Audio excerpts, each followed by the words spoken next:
Yeah, here we go. So this is Tower of Kalemonvo. Hopefully I'm saying it right. And excited to try this thing out. Let's say start game. Do we be a fella or a Cinderella? Or actually, or maybe are these different classes? I assume it's just, yeah, just pick your hero of their particular persuasion and proceed. What is your hero known by? So there's the default name, which is like a very whimsical and appropriate fantasy role-playing game kind of name. I'm gonna, of course, be a fucking weirdo. And I shall proceed. 2 weapons to aid in your quest. The tower expects much of you. Be flexible and adapt. What is despair mode? Reduce HP, reduce stat gain for experienced adventures. And there's Iron Man. No saving and loading. Saves only occur when exiting the game or returning to menu. Only 1 save slot, I suppose. No, well, yes, but also if you die, then you're dead. So that is the hardcore mode. All right, so I feel like I should play it safe, being that this is my first experience with the game. I should play it safe and do like Sword and Shield. But I don't know. I always love spellcasting. I always love spellcasting these kinds of games. Maybe I'll do Sword and Spell. Maybe I'll do Sword and Spell. I that's like what I enjoy. It's not always smart because spellcasting is usually more involved. Usually makes you a little bit squishier. But let's fucking roll for it. Let's roll for it. We get the cool introduction. I bet we do. This is, of course, an indie game. This is an indie game, and it's I believe an Italian developer made this game. So we do not get an introduction. I'm kind of curious. If I go back to the main menu, here, I'll go ahead and save. Yeah, empty slot. Empty slot, but not an empty slut. That's me. I'm the empty slut. We shall return to safety. And we go lore, we say introduction. Oh, I thought it was going to be like an intro cinematic. That's fine, that's fine. So just, I'll do a quick speed read. The magic fields that protected this place. But there's, there were no traps, no tricks, okay. Treasures to plunder. Expedition was mounted. Okay. Defend yourself from the cold suns. Alright, well, I mean, not terribly surprising. Resupplies and possible help is not coming. No turning back. You alone are trudging through. Yes. So it's all about a cult then. Not terribly surprising. Yeah. Yes, this orb. This orb, the power is not meant for mortal men. Oh, here we go. Yeah, the cult of the moon and the sun. That's what it comes down to. Alright, cool. Hello. That's me. Here we go. I was secretly hoping for a intro cinematic, but that's okay. That's okay. I can't be too choosy. All right, so can't break these boxes as far as I can tell. I can like do a manual swing at nothing. No turning back now. Can't go back. So there's no town presumably. So that's gotta be a bit of a difference, obviously. No town that we can return to necessarily. It's entirely possible that there will be like still shops we can see, that kind of thing. So we'll see. So we have melee damage, just rusty one-handed. I'm guessing I can't dual wield, can I? You can't do that. Can't do it. What if I do this? And then we said it was Z? Yeah, Z to switch off. Oh, I love the dinky. Look how dinky little wand is. It's very cute. It's a very cute and dinky little wand. And it does not cost mana. It does not cost mana. Does it use, like, energy? Nope. Does not. Does not appear to, at least. That's kind of nice. So, yeah, +1 to level to fireball. And if I say spells, there's the fireball. And that one does cost mana. Costs 2 mana. Does mana go back on its own? Does not appear to, honestly. Which is, I'm okay with that, honestly, because again, that's more akin to the old school stuff. So that's more of like a firebolt, whereas that's like a proper fireball, right? So we have 2 different variants then. Very cool. So we'll stick with the melee for now. And then what was the other thing? There was the combat arts. More like combat farts. Okay, so you cannot cast magic while you have a regular weapon equipped. Enemy outlines. Let's see. There we go. So what do we have? We have adrenaline, energy, or agility 12. So I can't use that. I guess I can't use any of these right now. We know them. Like, we have them learned, but we can't use them yet. What's up, Elgaso? Checking out this cool Diablo-like experience. This is Tower of Kalemonvo. And the skeletons, they crawl around on all fours like little fellas. And as they take more damage, they get all reddened. It's kind of fun. Can't seem to break the barrels or anything. Maybe like chests we can explore. Ooh, big mauler. Ouch. Let's do one at a time here. Oof. And we do have healing potions if things get dicey. And of course, we also have this. We do have ranged weapons as well.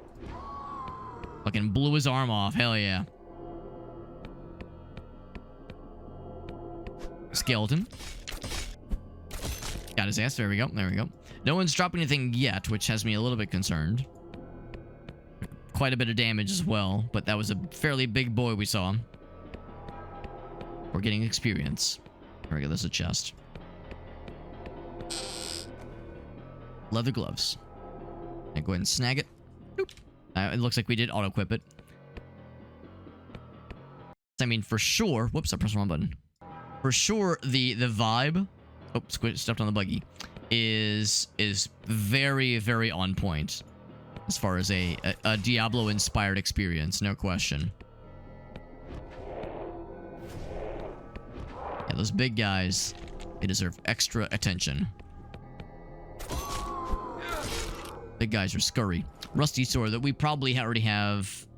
Oh, that's exactly what we have, except it's slightly more damage, but worse attack rating.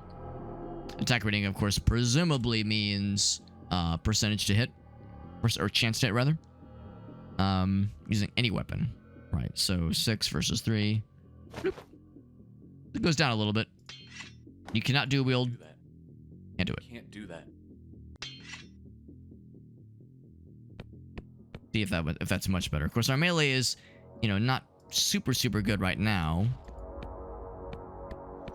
Especially given that I've kind of dual wielded, not dual wield, but starting with spellcasting and also melee.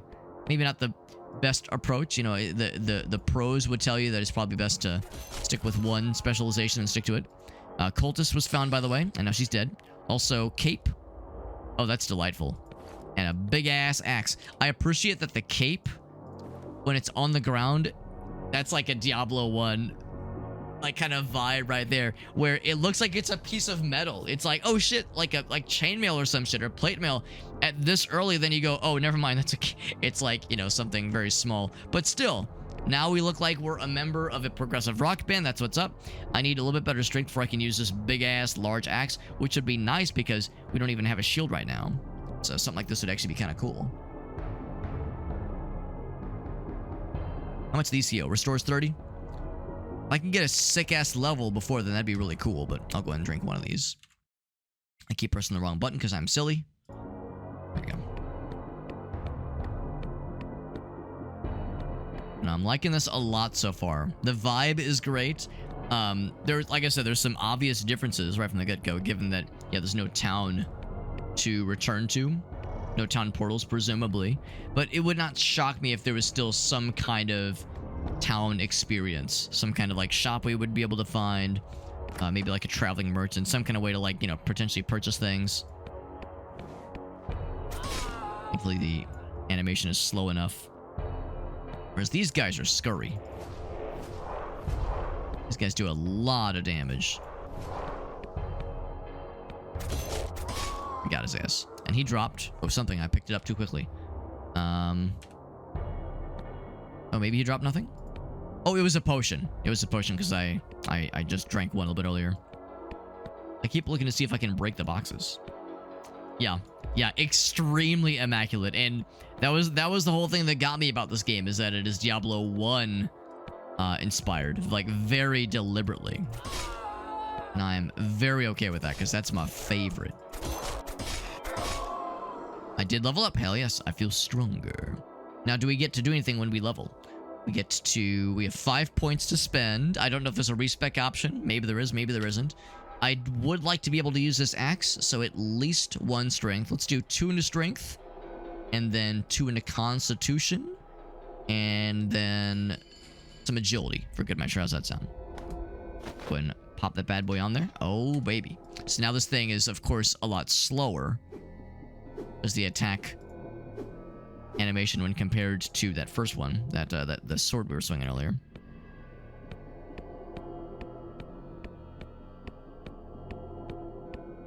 What's the design on the cape? Can I like zoom in?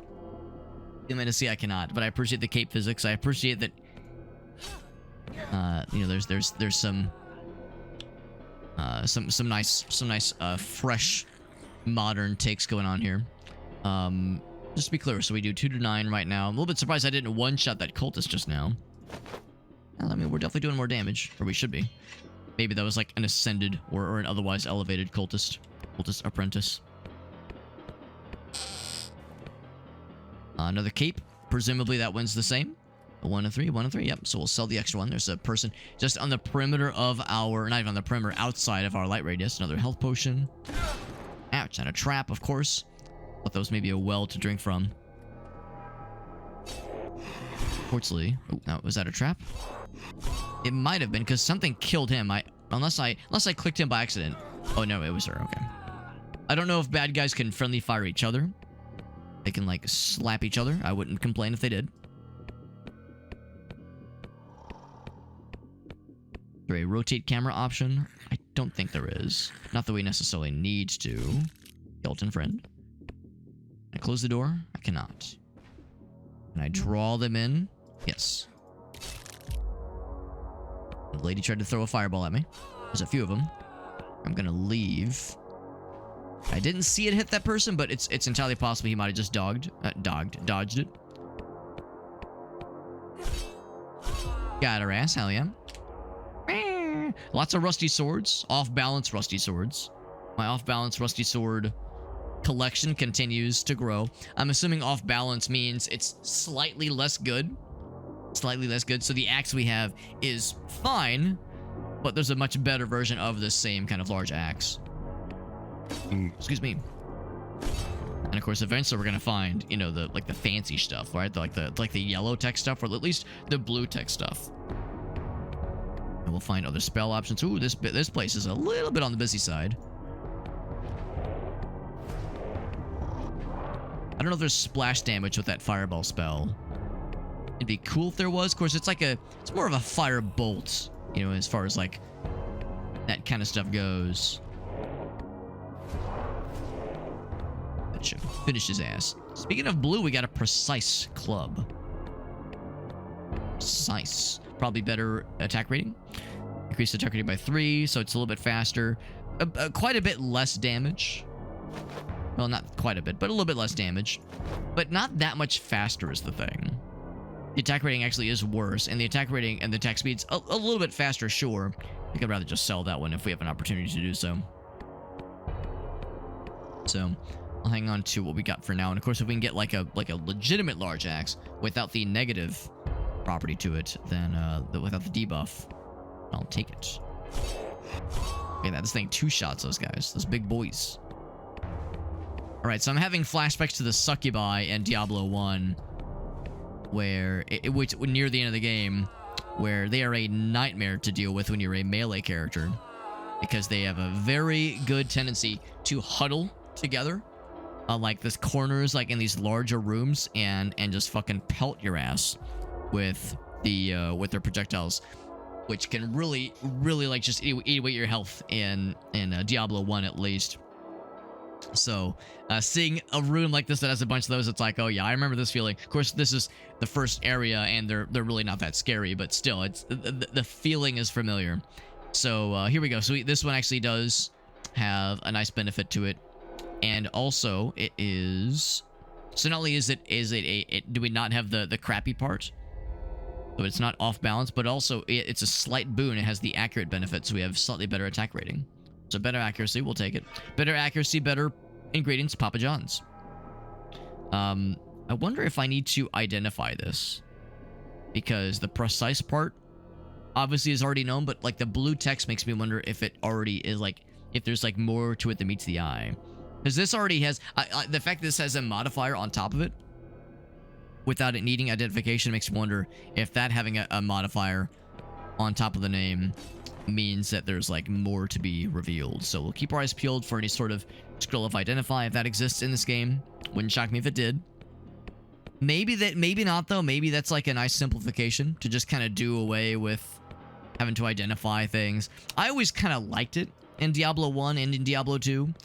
They pretty much got away with, they went away from that kind of thing in 3 and beyond, I guess, because I mean, yeah, it is kind of superfluous. You know, it's not really necessary having some kind of thing where you can identify something. But I don't know, to me it kind of added to the anticipation, right? It added to the excitement of like, what's it going to be?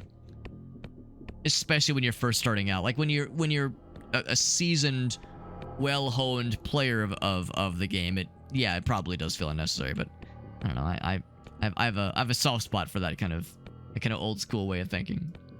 And that's what this game is all about. This game is an old school love letter more than anything. Well, I shouldn't say more than anything. On top of it being, from what I can tell, a pretty fun game so far. The potion he dropped. And of course, I'm being a little bit, choosy about my health potion use, and I probably don't need to so far, at least. There's a dead guy there. Able to 2-shot that one guy earlier. It was a 3-shot, still pretty good.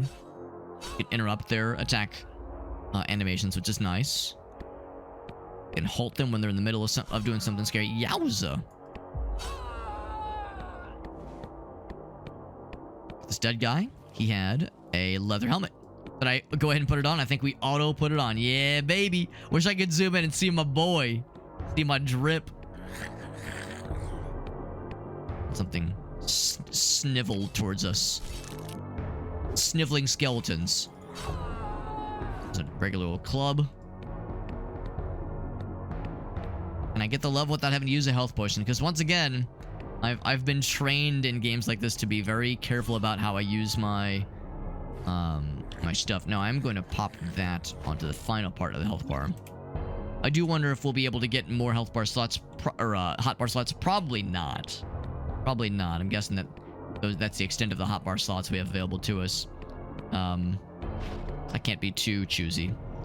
Artem the Wizard, you're a fella. Not a villain, but a fella. You have any spells powerful enough to break enchanted chains?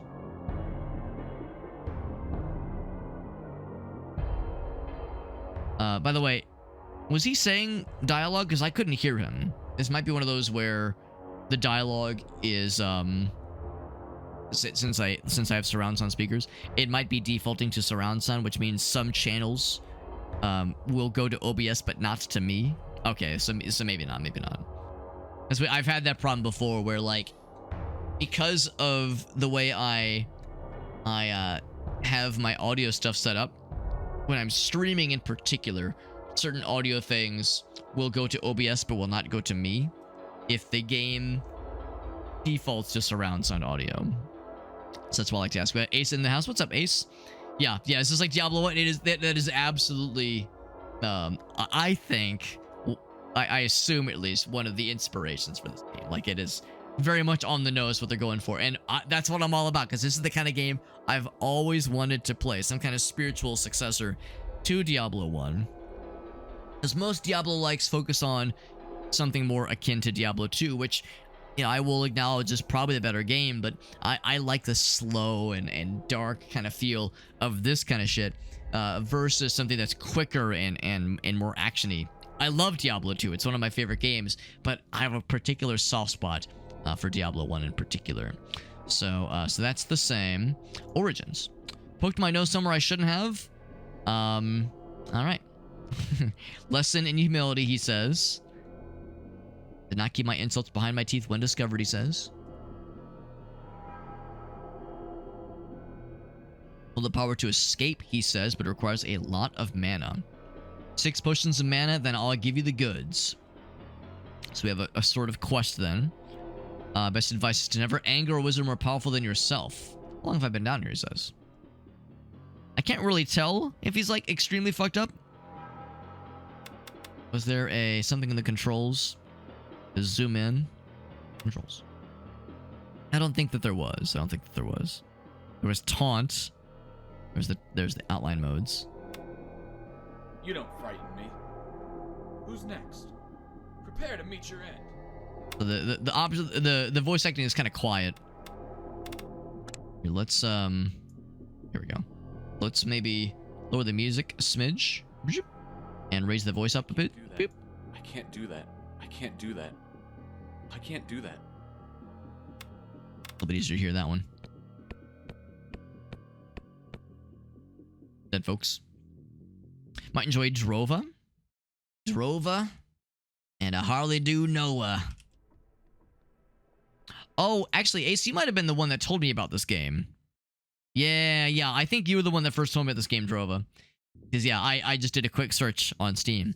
That's what I've kind of gotten on my radar. Keep my eyes peeled on it. I'm a little bit sad it didn't mark this guy on the map because I'm gonna want to come back to him when I have 6 mana potions, since that's a bit of a quest for him, or some kind of side quest, I guess. But yeah, that does look cool. I remember you saying it's quite different and it's more, a little bit more involved than something like this. As you know, this game, of course, the slow nature is part of the experience, but also the simplicity of it. Simplicity of it is you know, part of the experience too, part of the beauty. So a game like Drova, which looks awesome, looks to be quite a bit more immersive. A lot more systems in play there. Ooh, almost got. Let's go and drink a potion. This room shall absolutely allow us to level, though. All the fellas and Cinderellas were slapping down. I feel stronger. For a minute, I thought these were skeletons, but now I see they're like just little. Well, I guess they're zombies, basically. They're like zombie fellas, but they also look like naked gray aliens. Naked gray aliens. A lot of potions. Okay to be, you know, doing this kind of inventory management in a live setting when when there's bad guys obviously afoot. Dodge for armor 1. A little bit surprised. Yeah, it looks pretty ragged, all right. And Diablo 1 and 2, armor sold for quite a pretty penny relative to weapons. So I think I will drop the off-balance rusty sword. Although this rusty sword is even worse than the off-balance one somehow. Okay, I say that actually the attack rating is garbage. Never mind. All right, so I'll drop that one instead.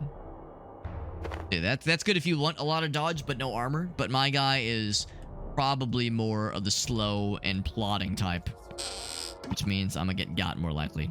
Apprentice's fetish idol of coagulation. That sounds like a party. And then a simple ass bow. I don't know if you need arrows in this game. Probably not. It's based in a different game. That's interesting. I didn't know that. That's good to know. Can I go ahead and apply this somewhere? Maybe this is... Oh, it's offhand supports. This would be a shield. Or... Actually, yeah, something like this. Yeah. So when I'm doing spell casting... So this is like the fetish... Or like shrunken skulls that in Diablo 2, the Necromancer gets to hold. For the wands. As an offhand for the wands. Resistance to poison and something called Bloodlust is available, which is cool. Very nice. The bow, don't really have room for it. I might go ahead and drop both of these things. Room for the bow. Simple bow. And I'm kind of curious. Does it take durability? What's the cost?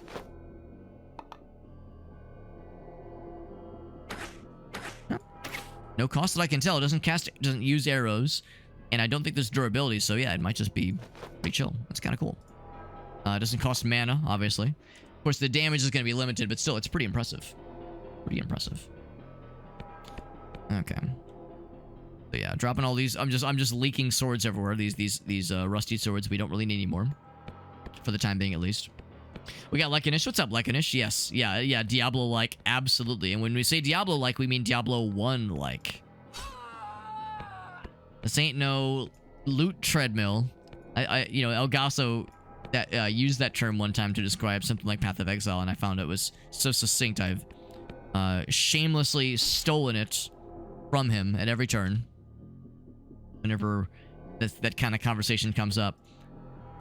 The idea of a game where, yeah, sometimes the like, you know, the draw, like the cycle of a game, like the experience of that keeps you coming back, can feel over time like a bit of a treadmill. It can feel like a bit of a grind, and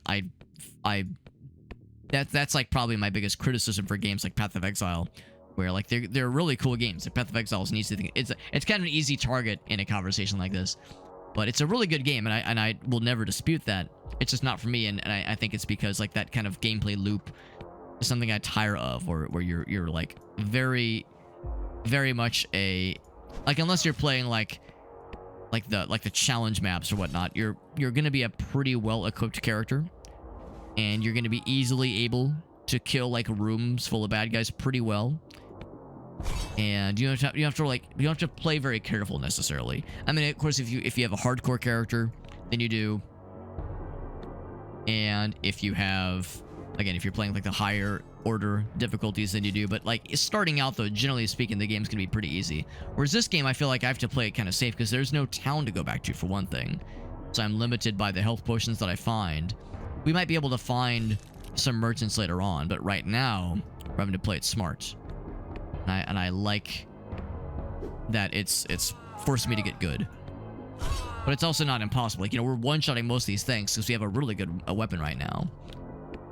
But so far, it's very much encouraged me to play very methodical and very slow, which is exactly what I was hoping to see. What in the world is this? Some kind of oozing specimen. I wonder if this is a sign of things to come. Some kind of undulating creature. Oh, I never did level myself up, by the way. Let's do... Our attack rating's already pretty good. That's kind of nice. If you hover over, it'll tell you the last thing you fought, you have a pretty good chance. Or it'll show you the chance, rather. Agility. Yeah, so probably max mana, spell wheel, slots, which is cool.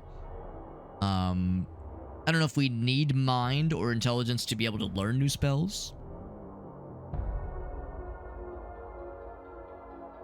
It wouldn't shock me if that was a thing. We'll do 2 more into strength.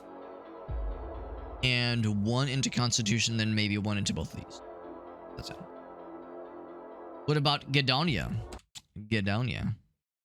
You can get on your way if you're talking about a game I'm not gonna like. I'm just kidding. It's a game I've never heard of. Gedonia.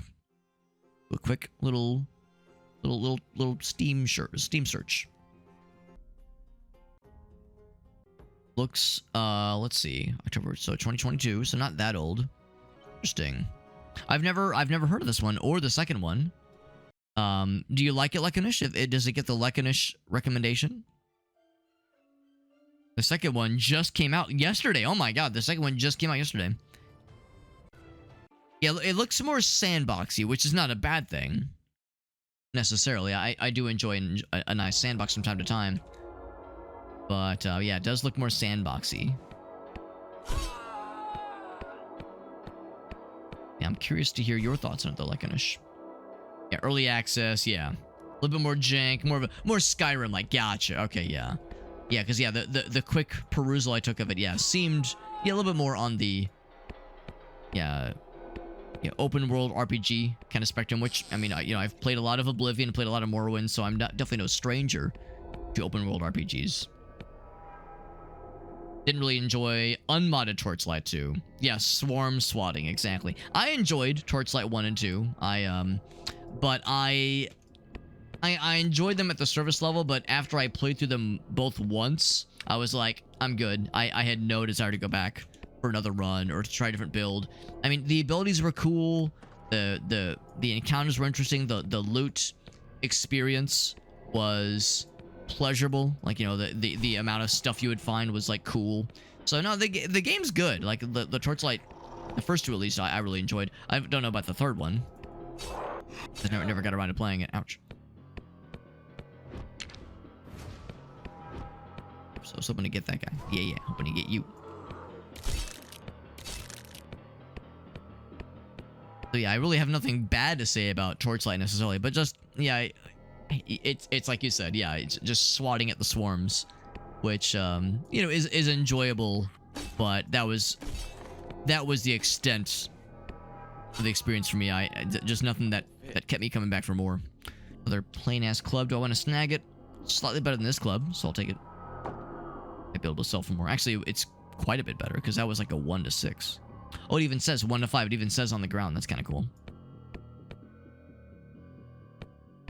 But there's a conversion mod that makes the enemies stronger. That's good to know. That's good to know. That's something I really should consider, is something like a modded experience for a game like that. That yeah, might be able to give me more of what I'm hoping for and interact with that guy. So that does sound kind of cool. Can I ask what's the name of the mod, Ace Roy? Because that sounds like something that I might be into. Something that would match my freak. But yeah, the jank is pretty cool. There or something to consider. There's a game we played last year quite a bit called The Bloodline that I really like. Not Vampire the Masquerade Bloodlines. It's just called The Bloodline, and it's early access, open world, kind of Skyrim inspired action RPG, and it's very fun. It's extremely jank and very early access, but the physics and like the goofiness of the game gives you are very fun to mess with. So that's a really fun one for sure.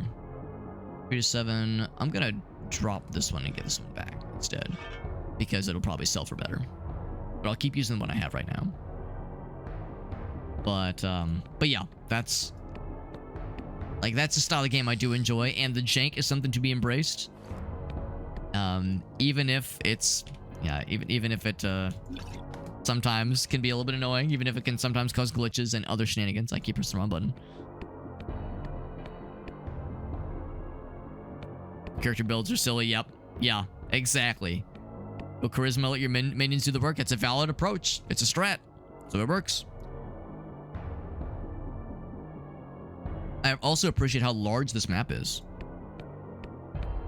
It's quite a bit to explore. We've kind of hit a bit of a dead end, and we have to backtrack quite a bit. Get back to where we once belonged. Not a bad thing. Not a bad thing at all. So hold off on Gadonia 2 for a while. Because, yeah, very obviously early access for sure. Iron out some bugs, yeah, makes sense. I would probably be more inclined to maybe check out the first game, just if nothing else to get a feel for it. But I imagine the new one probably is the fresh one, the fresh and exciting one, for folks in the community. Helping a zombie serenade his love. That does sound like very weird and very fun, very strange and enjoyable. I'm a strange and enjoyable kind of lad myself. What can I say? Yeah, if you enjoy that kind of game, you might also enjoy... Actually, am I wrong? Is it called The Bloodline? I'll just do this. Yeah, it's called The Bloodline. So yeah, if you enjoy that kind of game, Licorice, then yeah, my additional recommendation to you is this game. And I've streamed it a couple times. It's very jank, and it's very unfinished. There's large amounts of areas that are kind of empty and kind of barren, but it's got a lot of heart. The developer posts very regular updates on the Discord server and posts patches on a pretty regular basis. They do like seasonal events on every so often, which is fun too. Of course, they did stuff for Easter. Actually, yeah, they did stuff for Easter. They did stuff for Halloween holidays, as you can imagine. Winter holidays, that is. So yeah. No, I like the Bloodline as well, so that's another good example. That kind of thing. What's up, Pelican? Good to see you. Says I'm super late. No, actually, Pelican, you were just on time, because let's be real. Sometimes I'm starting my stream quite late as well, so I can't complain.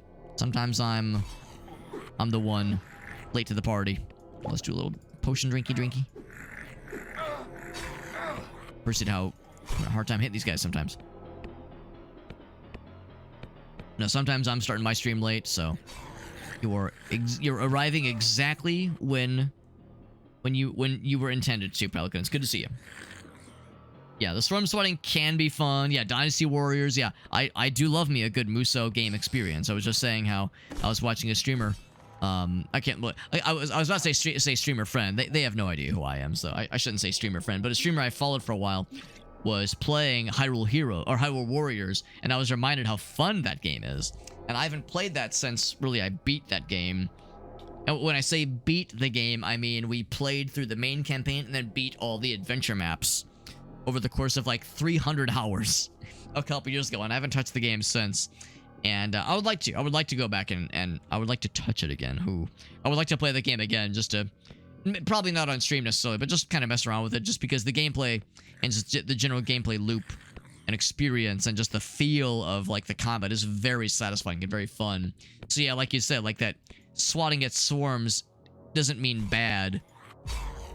It just means it's just like not what I'm always looking for a game that is Diablo-inspired. You know, an action RPG necessarily. And I wouldn't consider Muso to be an action RPG. Sometimes there's RPG elements, but yeah, it's primarily an action game first and foremost. Book of Slow. I'm not intelligent enough to learn to learn about being slow. Ain't that some shit? So in 2 more intelligence, Nastar's Freezing Wind, the ultimate counter to hasted heroes and their masses. That actually could be kind of cool for taming mobs, so I might want to go ahead and learn that spell at a occasion. So I might apply some juice to the mind. We got Shock Value. What's up, Shock Value? Good to see you, buddy. We got Farsight. What's up, bud?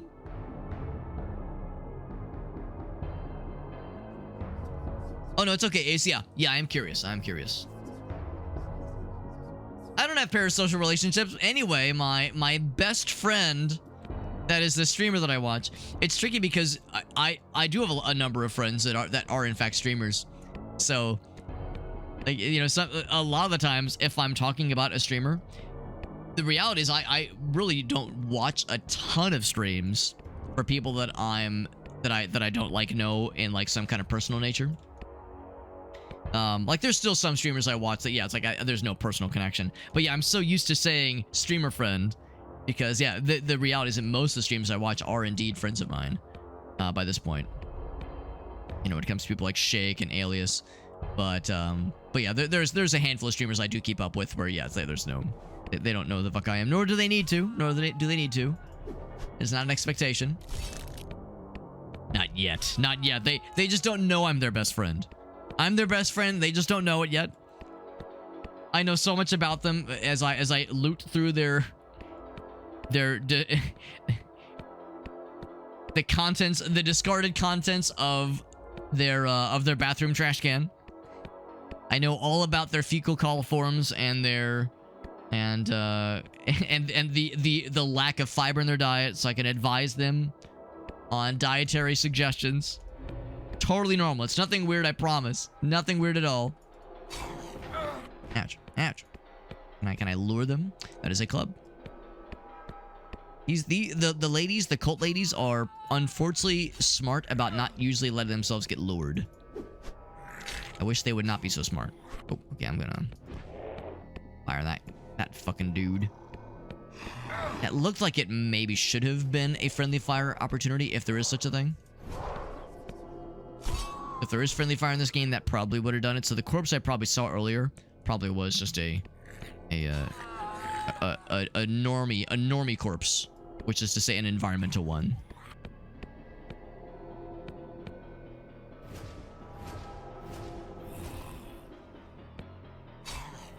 Yeah. The potion. We have quite a ways to go before we get our next level.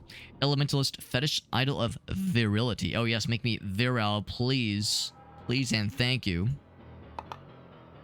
Health by 1, resistance gold. I think that's probably a little bit better than this one. Although that level to Bloodlust. I'm not sure what... Of course, I'm not really using Bloodlust, whatever that is. Probably switch that out. Excuse me. Excuse me, sir. I'm reallocating some important things. I'm making some important loot and equipment decisions. Excuse me. Excuse me. Standing in doorways to try to like lunch line them through is an old school strat. That still works all these years later.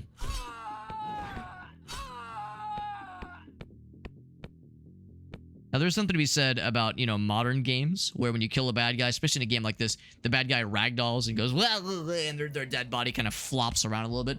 But also, there's something to be said where you kill a bad guy and they have one death animation and one death noise, and that is the extent of what you get. That's the extent of what you get, and there's no additional nuance required. I do appreciate that. I really do. There's beauty in that simplicity. Here's a sword and a major land war. You're not wrong, Lekanish. You are not wrong, my man. Synergies mod? Gotcha. Cool. Maybe not to lessen the enemies, but just make it more skill required. Yeah. Just fewer enemies, but the enemies are more effective. Right. I think that's fair. Yeah, maybe not necessarily like make them harder, but just make fewer of them, and the enemies that are there are a little bit more spongier, a little bit more juicy. I'm down for some juice. 3 to 6, 2 to 5. Yeah, there was a club on the ground that I was thinking I might snag. I sleep. That's fine. Yeah, but so since we've yet to find a shop in this game, I'm assuming there's a shop. Maybe there isn't. Maybe this is truly, purely a dungeon crawler and nothing else. I mean, in all fairness, we've never found gold. There is no gold to be found. And again, maybe this is not that kind of game. Maybe there is no merchant of sorts. But if there is, I'm holding on to some stuff with the expectation of maybe being able to sell stuff if such an opportunity were to present itself. But maybe it won't. Maybe it won't. If there is, we probably would have found gold by now. So that is something to consider. To consider. A whole bunch of cultist ladies in here. I think it's cold in this dungeon because, you know, the outfits all these nice ladies are wearing. You know, I'm sure they're all very, very sophisticated and elegant ladies. But yeah, the outfit, it seems like it would be kind of cold in a little dungeon like this. Like, at least my guy's got like shoes and like, you know, not a ton of skin is exposed for him. But maybe the exposed skin for the cultist ladies allows them to attune themselves better to the demons that lurk below. Maybe it's that kind of thing where maybe it's the wing diver explanation in EDF that I always love to talk about, where the game in EDF 4.1, the game is constantly reminding you. Now remember, wing divers wear very little armor so that they can remain nimble in the battlefield and jump quickly from place to place and not get bogged down by heavy armor. They require agility to be extremely efficient. It's like, listen. You don't have to, like, explain to me why your horny asses made all the wing divers exclusively ladies and exclusively big boobs and exclusively scantily clad. I'm not complaining. Just don't, like, feel that you have to justify it with a meta game explanation. It's like, listen, it doesn't have to be that deep, bro. Boobs are great. That's all it has to be. It doesn't have to be anything deeper than that, bro. So I always love to use that as an example. And they are harder. Telegraph spells. There you go. Yeah. Lekanish remembers the wing divers in EDF. EDF 4.1 is the example that I can think of, or I guess EDF 4 is the one where they really like to emphasize how important it is that the wing divers have minimal armor. Like in the voiceovers and like the in-between mission prompts, that kind of thing. So maybe there's something like that in this game where, yes, the cultists, they have to be scantily clad because you know, they have to, in order to attune themselves to the demons. Heavy fabrics get in the way. Iron, leather that blocks the telepathic connection, the empathic connection that the cultists feel with the demons that they worship. It's important. It is important. Meerkat pops in and he goes, yo, we talking wing divers with EDF and boobs? Yes, and yes, and yes, and yes. And also yes. It's for the lore, I swear. I play it for the articles, Alex. It's totally fine. I play it for the lore. I play that class for the lore. Here's the problem, and maybe this is why I was overexposed on, like, the very funny a circumstance that I was describing. It's because I almost exclusively played wing divers. That's a really fun class.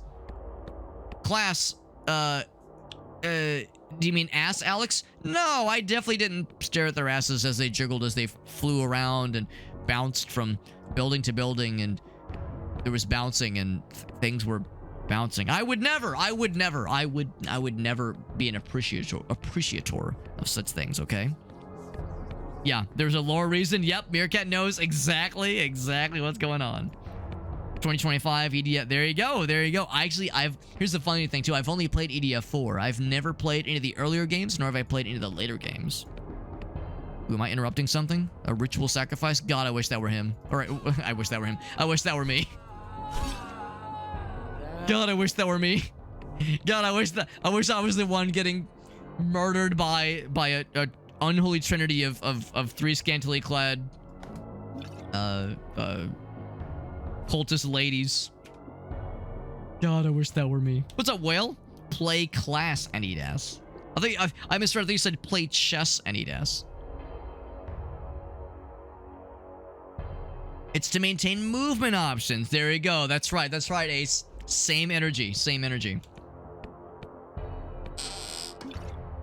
So unlike Diablo, where you're venturing downwards and descending to hell, in this one we're climbing the tower, so we found the stairs leading up. That won't fit. Simple bow. This bow we have right now is a little bit better, so I'll keep that one. This. Can I attack it? Maybe it's a trap. Maybe I shouldn't fuck with it. We'll find this. We did find the stairs, but I'm kind of curious if there's other stuff on the map too. Yeah. Ace's comment reminded me of the whole thing where the Avengers movies, the first couple Avengers movies in particular, you look on the poster for the Avengers movies, you have the Hulk, strong, and then Captain America, he's got the shield, so cool. Iron Man, he's got the lasers, the projectiles on his hand, so cool. And then you see, what's the lady played by Scarlett Johansson, Black Widow, and like she's got a gun and like boobs and then ass. Like that's the extent of like that pose. And it's like that for so many of the promotional materials where it's like, here's Black Widow, she's really hot. It's like there's more to her character. I'm pretty sure I've never watched any of those movies, but still I would imagine there's probably more to that, more to her character than just, you know, boob, haha. And as a result of that, there are artists that have like redrawn those posters where everybody is like sticking their ass out. Like not just the ladies, but also the dudes have like very pronounced booties that are like very like out in the frame. So it's like, all right, now that's that equal opportunity we like to see. That's that equal treatment that we like to see. Everybody gets some booty to appreciate. Everybody wins. That's how I see it. I will grab the shield. I'll grab the shield, and because we have room now, I'm gonna grab this extra potion. There we go. Look at these stairs. These stairs are broke. Stairs are broke. They're sad. Look at the lore on her. Oh, the lore on her. Hubba hubba. Heart eyes emoji. Oh my god, the lore. Oh no, that was supposed to hit. Yep. There we go. Stand still. There we go. Stand still. Let me slap you. Let me slap your ass. We need 6 of these mana potions. Precise wand. We have 4 right now, so we have 2 left. Look at the wand. It's so dinky. Attack rating goes up. It doesn't have the fireball thing though. I like the fireball thingy. Yeah, the fireball thingy alone makes that pretty sweet. So I'll hang on to it for now. Hang on to it for now. Yeah. Well, Meerkat already knew. He already knew. Yeah. Ace also knew exactly what I was getting at. Let's not pretend the comics weren't made by extremely horny individuals. Accurate. Weren't made by extremely horny individuals and weren't very much enjoyed by extremely horny individuals. Yeah, that is. I'm not trying to say these things are bad, but it is delightful how, you know, just on the nose it all is. And if nothing else, to Whale's point, that makes it more authentic. It makes it more authentic to the source material. So if nothing else, there is that. Authenticity is important. You know, you want to make sure that something like that is going to be enjoyed by the intended audience, and I think they're down for it. I think they're down for it. Captain America's got that trunk on him. He's got that dumpy. And of course there was that one, I don't know if it's like a main comic, but it's an image that's been seen a billion times around, where it's Captain America, and is that the one where he like reveals he's evil or something like that, where he's like, "Hail Hydra," but it's like a side profile of him, and it's like, here's the head, it goes like beep whip, and then the chest is like goose. It's this like enormous torso. We're not talking barrel chested. It's like, and we're also, it's not like well, there are boobs, but it's not like he's like, you know, overweight. It's just proportions that are just impossible. Proportions that are just impossible, and it's just so exaggerated. It's this like very bulbous, like, yes, there are boobs, but they're also muscles, and everything is muscle, and it's just like, yeah, I guess the term maybe is barrel chested. It's very, very exaggerated and very funny, but it probably wasn't meant to be funny. It doesn't strike me as the kind of thing that was meant to be like pee pee poo poo. This is funny. It probably was meant to be legit. I'd like to dive into her backstory. Is that the one? Is that the one? Yeah. Hold up. If everyone dressed or posed as Black Widow. This is exactly the one. And Black Widow's the only one in that photo being like, you know, fairly normal. She even looks like confused. She even looks confused, like, fuck is going on with you assholes? And fucking the Hulk, spreading the cheeks, baby, spreading them cheeks. Rob Liefeld, is that the guy? Yeah. His proportions were always weird, but that image in particular is just bizarre. Yeah. Fucking the Hulk. And he's got the duck face. He's got the fucking duck face too. Oh my god. She looks so perturbed, like, guys, what are you doing? What is this? I'm concerned. Is everyone okay? Oh man. Rob Liefeld. Captain. Yeah, here we go. Yep, here we go. Look at that. Look at that torso. Man is just all torso. Show you. All torso, just like it's remarkable. It's a work of art is what it is. Yeah, yeah, honestly, yeah. Kinda.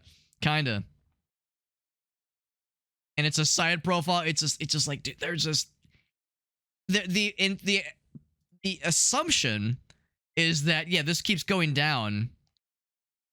So just that side profile means that he is that girthy all the way down, because we see where this goes. We assume this goes. This probably doesn't just go zoop.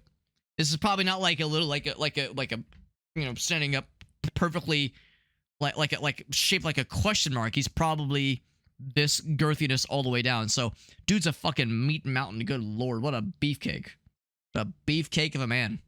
Holy moly. Yeah, that's it. That's what he's known for, I suppose. Yeah. He ruined a lot of characters. Well, that's unfortunate. Yeah, I only know about his, like, funny art style. Maybe I shouldn't say funny, but just curious art direction. If his writing is also questionable, then not surprising that maybe not everybody loves it.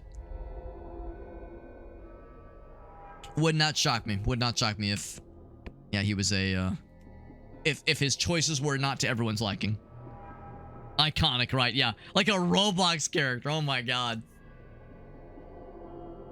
And he doesn't draw feet? What the fuck is wrong with him, Elgaso? And he calls himself an artist. He would never make it in the DeviantArt Rule 34 community. Fuck is wrong with him? SMH my head. I always thought it was hands. I always thought his hands was the hardest. You're a real artist. You're only a real artist if you're strangely excited to draw feet, but have like a really hard time with drawing hands. that I think is usually how it goes for the professionals out there. Like, hell yeah, I'll draw that stuff, brother. But hands though, whoa, wait, listen. I'm no miracle worker. What do you expect from me here? What do you expect of me? Oop. Ooh, by the way, Whale's got something for us. Oh, snap. Oh, snippy snaps. That won't fit. Slap these last couple fools. We'll slap them, but I will not pity them. What I will do is press every wrong button in the goddamn world, though. I'm gonna... Because I keep pressing the Windows key by accident when I'm pressing the Alt key to highlight things on the ground. That won't fit. All mana potion. Fetish idol of sating. Oh, I would like to... I have a fetish for being sated, alright. I think we probably can assume safely, though, that there... Oh, I should have had this armor. That's just the better version. That there probably is no shop. There probably is no shop, because we would have seen gold by now. I don't think there's any gold to be found. Teleport to exit? Teleport to exit? Huh. Oh, maybe, like, to the next floor is what they mean. Maybe that's what they mean. If you wanted to just, like, jump to the next floor, if, like, you saw it, but you want to quickly get the heck out of dodge. So, yeah, I don't need this additional large axe. Probably don't need that either. Although a not bad one-handed melee weapon is not a bad idea. Bloodlust, increased mana, that's probably not very good. I guess I'll hang on to it for now. Don't need these. Alright. Righty, Rudy. He did create Deadpool. Well, that's good. That's at least something. Hands are the hardest? Yeah. Oh, yeah. Hands are the hardest, yeah. And, of course, it's part of it is because there's a lot of things they do. Hands can do a lot of things. And I think that's like the problem, you know, like legs, arms, all these other body parts where, you know, their purpose is fairly simple. And oh, a goddamn barrel mimic. That was not on my bingo card. My God, genuinely caught me by surprise there. Oh, I like how the oh, never mind. For a minute though, I thought like the more red was gonna be like worth more or like give more juice because it looked like it was like a deeper red. Yeah, was what I just picked up. Yeah, they all look kind of about the same. Guess I'll continue to hoard health potions for the time being. But I think that's the challenge. Is like, yeah, like these a lot of them when it comes to drawing various body parts. For a lot of them, they're fairly straightforward, and there's only so many things they can do. There's only so many ways that a leg can bend, that kind of thing. But yeah, hands do all kinds of things. Level up. Rag armor. It's got good dodge, but shit for armor. A strong rusty sword, but it cannot compete with a precise club. Yeah, it is inferior in every way, so get it the fuck out of here. Simple bow, it's not as good. And there we go. We've almost explored this whole little nook. There's a game that I want to play that is really not terribly Diablo-like necessarily. Well, it is in the setting. The setting is very Diablo-inspired. It's very old school dungeon dwelling, but the way the game plays is quite different. It's called Exanima. Almost want to say Exodia, but Exanima, and that game looks very, very fun. That game looks very fun. I watched Alias stream it. I've seen a few people stream it. Looks like a really, really cool game, and I do have it. I do have the game, so it's one that I'd like to bust out at some point fairly soon. Yeah, the way the game plays is quite different. It's more of a physics-based combat, like kind of dynamic combat sort of game. It's kind of hard to describe, but yeah, it's like a physicsy, more simulatory combat kind of experience, and also more like, I guess, gladiatorial, whereas, well, maybe kind of more gladiatorial. Instead of like clearing a dungeon, you're up against like a discrete series of foes. Not in wave format necessarily, but it's more focused on the one-on-one versus dealing with crowds like this, obviously. Speaking of which, again. We're just about done with this floor. Yeah, that game looks really cool. Looks really fun, and the general combat system that with like the way you swing the weapons and how you have to like learn how to handle certain weapon archetypes differently. You can't just, it's not just click the mouse and you swing. It's like there's very deliberate mouse movements There's you kind of have to get like a feel for the weapons, and it looks very difficult but very satisfying. That's on my list for sure. On my list for sure.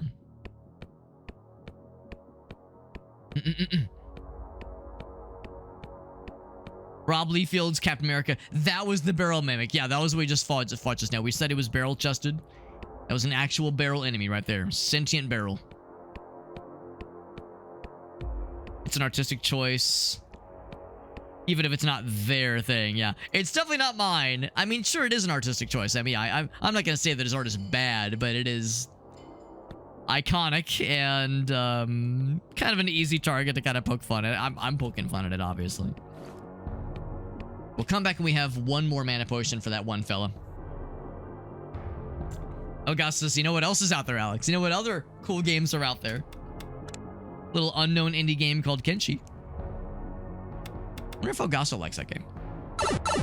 That is the Plan Arena. We actually just got to... we just kind of finished clearing the first floor, and I found this next level right here. We actually have a side quest to give a dude we saw earlier 6 mana potions. I have 5, so we'll need to come back here in a meowment or some more when I get some more mana. But in the meantime, let us ascend. Now, instead of in Diablo 1, you're descending down from the cathedral down to the catacombs and the caves, and then ultimately to hell. In this game, we're climbing the titular tower. A lot of really cool FPS, yeah, just interesting FPS nuances. That sounds really cool. Some Portal, some Half-Life. Wow, good influences. Absolutely. Absolutely. Out of curiosity, Alias, did you ever hear of or play a game called Trepang 2? Trepang 2. It is on Steam. It is very much like the way it plays, especially like with the bullet time mechanic. It has a lot of fear. FEAR, first extraction, something recon. Like mid 2000s FPS that had really cool bullet time mechanics. That's a very good game. It's a very good game, and a lot of people that enjoyed Fear 1, in particular Fear 1 specifically, really enjoyed that one. However, it's I would say you don't have to have played Fear to be able to appreciate Trepang 2. The AI is very smart. The gameplay is very engaging. The slowdown mechanics are cool, but and like the weapon design is like the way the weapons handle are all very satisfying, and it's just challenging enough. I think the challenge, like the way the game kind of presents itself, the level design I think is like very smart. The plot is kind of predictable, but it's very, very fun. So if you're looking for kind of that same kind of thing, an FPS that borrows very heavily from a lot of very good FPSs, but does so very well, and you know, and maybe brings like kind of a cool modern spin onto some of those nuances. Trepang 2, highly recommended. Yeah, spiritual successor. Yeah, I would say that's pretty accurate. Plot-wise, I can't really say. Well, I could say. Maybe I shouldn't spoil anything, but I would say that plot-wise, it's different enough. What's this, by the way? Enchanter's Lifeblood. Huh.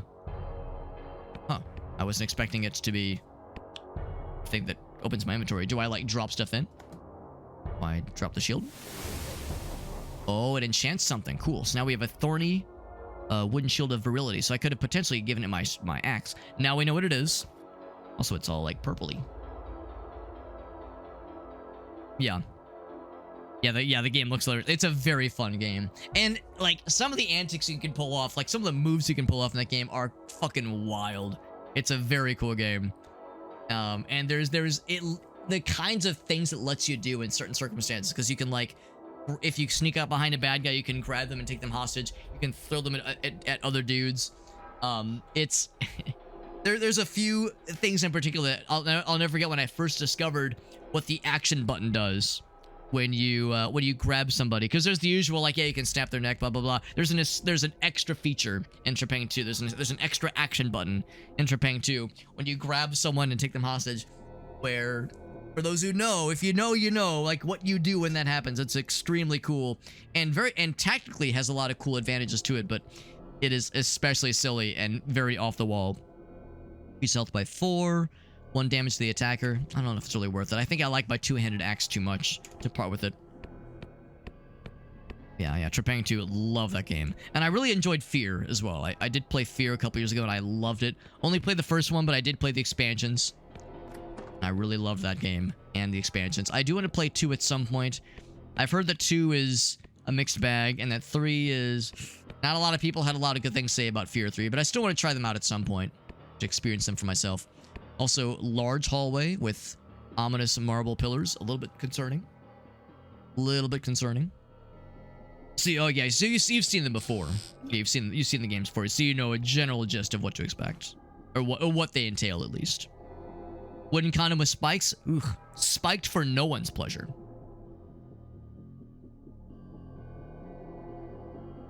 But time for some foodsies, of course. I know it's getting kind of late. It's getting late for people that have, like, you know, more well-adjusted, normal sleep schedules. Here I am drinking a soda. It's 11:20 p.m. Like a weirdo. It is a school night. It is a school night. What the heck is wrong with me? Actually, the soda's a reward for myself because Thursdays are the day I go into the office. I usually work from home, but I go into the office on Thursdays, so that's my treat for myself. It occurs to me I've not saved in a while. Now, if I need to, I could always switch to my spellcasting thing. Who needs spellcasting when you got big axe and lots of healing potions? Also, a cat on my lap, and she is not being in the way at all. Ouch. Yep, Shin, you're not being a pain at all. Ouch. Of course, I got him on the ropes.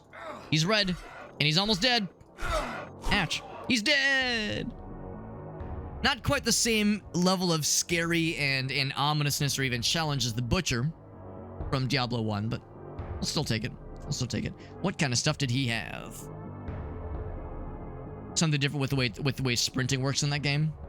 I've heard that mechanically the game is okay, but there's like things, what's the word for it? Like narratively that kind of fly in the face of what the first game was about. Just some stuff with the way the story is told that not everybody loved. The gloves of precision. Better tank rating, I'll take it. And then rag armor, dodge 5, armor 1. I mean, I think I'd rather have better armor, TBH, so thank you on that. Elf blood cape of grounding, though, so slightly worse armor. But you get better agility and resistance to lightning. The agility part actually sounds kind of cool. And it's green. That's dope as hell. I love the green. Green is quite cool. For anybody curious, by the way, so far we have yet to encounter any sort of shop. And in fact, we've never found any gold either. So I don't think there's any gold to be found. Why do I have 0 mana, by the way? Maybe he was, like, doing something that was stealing my mana. So yeah, I can't cast anything right now. Yeah, maybe, like, his attack, like, saps mana when he slaps you or something. Not gonna be too worried about it. Speaking of which, though, let's go ahead and head back. I do have my 6 mana potions. Let's head back and give the guy the goods. He's gonna be very excited. Turn in that side quest. Oh, the door closed. Oh, you can't go back? Oh, that's brutal. That's brutal. I guess so the door shuts behind you, so you can't kite him like you could in the Butcher, when fighting the Butcher in Diablo 1. Because, yeah, that was like... The Butcher in Diablo 1 is a very hard and very scary fight. For one thing, it's... I thought as a kid it was, like, literally scary because he's this big and very, very fast dude. And he's covered in blood, and, like, the room you see... When you see his dominion... You see, like, the room in which he spawns. He's, like, just all these corpses lining the walls. It's fucking grotesque and brutal. And, yeah, he is a hard fight. He's very easy. He attacks so quickly, and it's easy for him to stun lock you. So if you're a melee character, it's very easy to get got by him. He's fucking brutal. And, one relatively, like, reliable cheese strat that some people recommend is to find any sort of, like, semi-permeable wall where you can't walk through, but you can shoot through it if you have, like, a bow and arrow. So one cheese strat is to, like, exit the area where he spawns and just have him chase you and then find one of those semi-permeable walls and just get him stuck behind one and just pelt him with arrows till he dies. Shane, it's a good thing you're not in the way. Menacing Cauldron, by the way. I will drink from the cauldron. It gave me like a random spell. Healing Light. and Dark Pact. Huh. Did I have both of these already? There's mana for a price. Every third use permanently lowers your... Ooh, that's pretty rough. Pretty rough. So it gives you both of these. It gives you both of these spells, I guess. Yeah. So they're in my spell book. I could add them to my spell wheel. I really don't see myself using either one ever. Unless, like, except for, like, extremely dire circumstances. That's hard to imagine, honestly. Oh, we did love earlier, and I kind of forgot about it. TBH. I think I do want to go ahead and give myself this Book of Slow. Gonna be mind? No, it's intelligence. I mean, my mind do be a little slow sometimes. Intelligence also dictates spell slots. I don't know if I'm quite so worried about spell slots necessarily. Oh, I say that. Well, maybe I should be concerned because I was thinking they meant spell wheel slots. Oh yeah, they do mean spell wheel slots. So I can still know more spells, but having them in short order is the key apparently. So 2 points there. Let's do also 2 into strength and 1 to constitution. There we go. Oh, 1 more HP to go, man. 1 more HP to go. Oh, baby. Okay. Anything else around here? Now, I don't know if this game has dynamically generated dungeons. This area seems fairly statically generated. Kind of area that is really just a boss encounter and that's it. That's fine. I'm not trying to say that's bad necessarily. But as for like the area preceding it, the area after, I don't know if that is predetermined necessarily. The any key, there it is. And again, we have all these potions, and that one dude, unfortunately, could not go back. Try as I might, I was unable to go back to return to him those mana potions. Maybe we'll see him later, and we can give him the goods. Now we're seeing mana potions out the wazoo. I never used a single one. We found exactly 5 in that first floor. It's not meant to be. Faceless. They're kind of hard to see. They remind me of there was a similar enemy in Diablo 1, actually.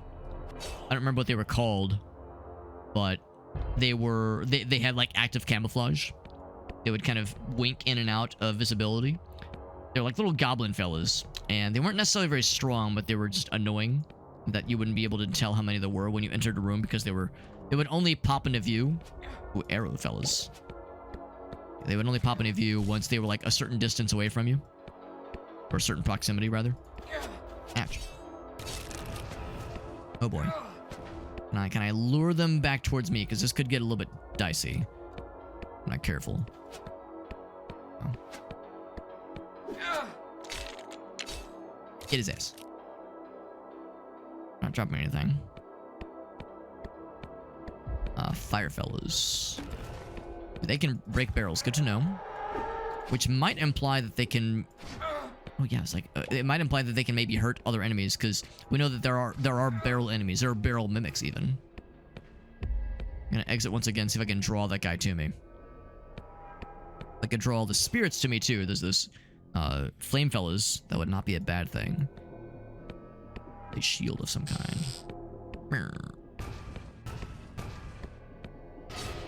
I think their attack speed is not crazy. Not crazy fast, but it's fast enough. Do they deal damage when they die? Ouch. I don't think so. I don't think that explosion actually deals damage. Yeah, I think it's just cosmetic. Okay, so I'm curious about the shield. Not that we really use shields right now. Shield of Satan. How many potions? How many potions? A little time. Pieces to mana. Health. Yeah. None of them are particularly exciting. Health by 4. Only damage of 1 though, which is not very exciting. Probably that one. Oops. Do you mean to drink that potion? That's fine. But I have so many potions. I really don't need to hang on to all these things. By the way, I'm going to go ahead and learn this. And of course I can't cast it right now. Enemies in the area become slow, reduce their movement speed. That sounds great. 5 seconds is still quite good. Still quite good, so I'll still take it. In fact, can I say... F1. There we go. That one listed. And then, of course, that one can be F2. Oh, there we go. That's only when I have that other weapon equipped. Only when I have this equipped can I switch. Otherwise, can't actually use that fireball spell. Okay. Anything else around here? This... Not interactable at all. There's no doors I can open. I'm grateful that we're seeing... Oh. I didn't even notice you. I'm grateful that we're seeing some new enemies pop in. That's just the same guys from earlier.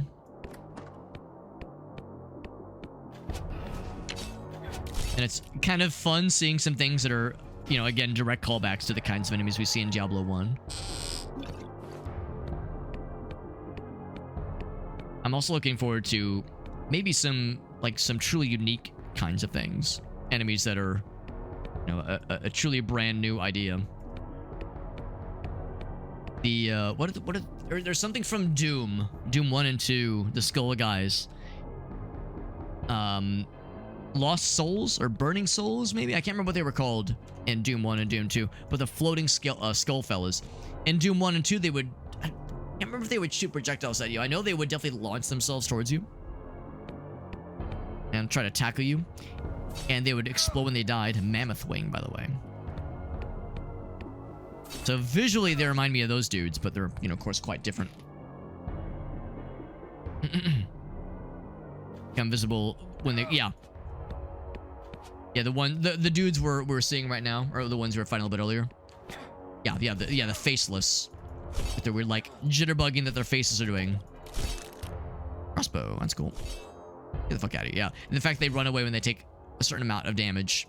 I don't think they heal over time or anything.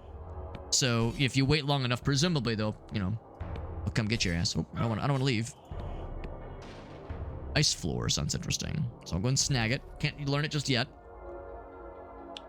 But soon. Also, a fancy looking crossbow. I'm guessing it probably has a slower attack speed. Can't even use it. Normal attack speed, whereas a bow is...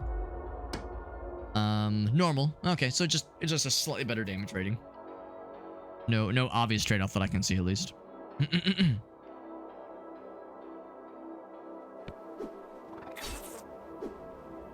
Ooh, that guy's... He's got a fancy glowy bit about him. Ooh, boy. Again, I haven't saved in a hot minute. Out of mana. Oh, I have no mana. Right. Minor issue. Good thing we have a lot of healing potions. Oof. I think I got a lot of healing potions, a whole belt full of them. Probably a good reminder that I should save. But not load, I should save every so often. No, granted, we did have an autosave, which is good. We did have an autosave, which is good. So even if I would have died there, we wouldn't be completely screwed. Here's about this scimitar. That won't fit. Of course, I have a bit... Oh, look at that. We have a fancy potion. We have a fancy potion. Mouse did add a hotbar. Keep that. That'll be our panic button if something like just deals so much damage. Takes us like from full to nearly dead instantaneously.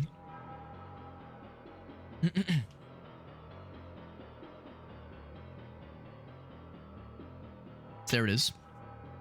So the damage is really nothing that amazing. Resistance to cold is nice. Yeah, really both of these are already quite better. So if there was an option to sell it, if we could sell this back at town, I would love to, but yeah, so far as I can tell, there's no option for that just yet. No sort of like trading post necessarily, or mercantile.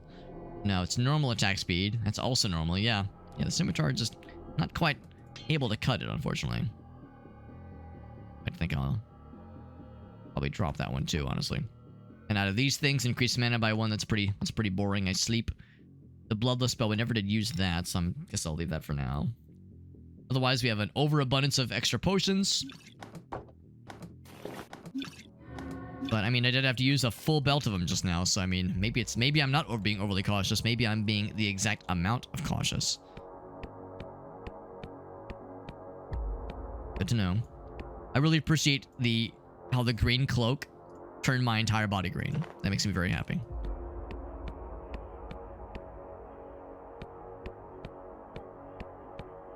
Was that coming from this way? I think we did explore this area fully. Yeah, I think this dead ends for now.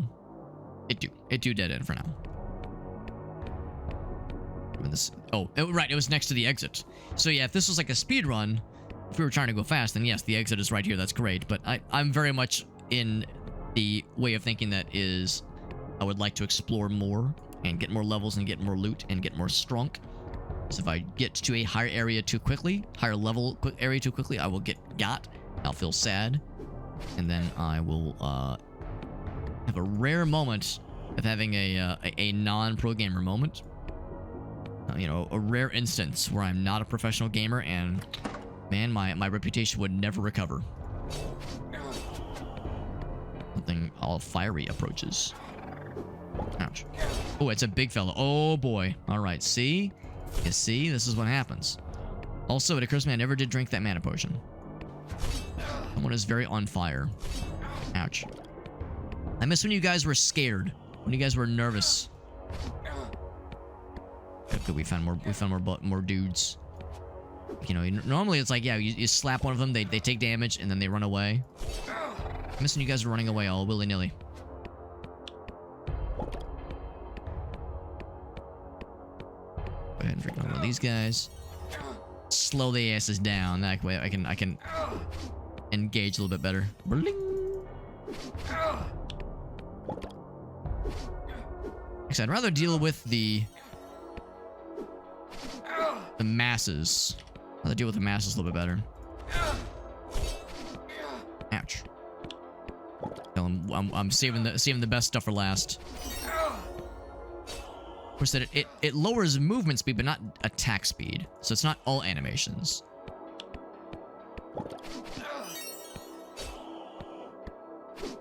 Of course, if we die, we just had a save, so we'll probably be fine.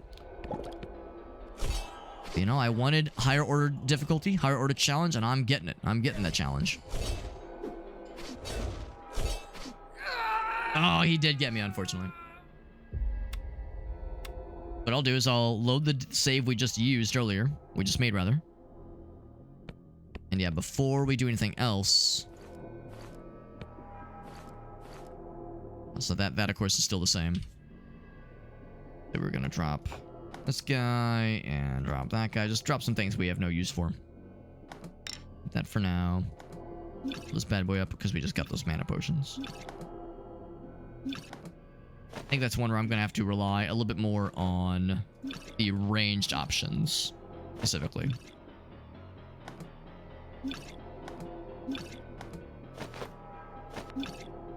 Pop one of those, and then, yeah, the slow is cool.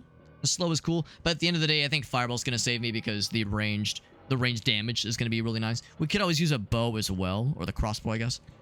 The crossbow, of course, is the safer option. Well, except I can't use the crossbow, right? It'd have to be regular bow. Oh, we have goblin bow, by the way. I noticed this. Can I pick it up? So, agility 13. We have exactly 13, I think. Lucky number. A crossbow that we saw earlier, I think, required 14 or 15, so we're a little bit further out from that one. But this one would be a little bit better damage. Damage 4, so at least that's more consistent. I don't think there's splash damage. It'd be cool if there was, but I don't think there is.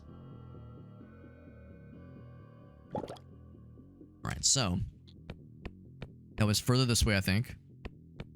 Because that guy was fire enchanted. Actually, before I do that, there were some buggos. Let's just be regular melee for a bit. They run away. Run they punk asses away. Ouch. Quite a bit of damage, honestly. Yeah, at this point, I'm glad I've been hoarding health potions like a weirdo. Come back. Come back. I just want to talk. Surprised by how hard of a time I am with hitting that guy. There we go. I was gonna say I hit him like I swung at him like a billion times, only hit once. That second hit finally procced.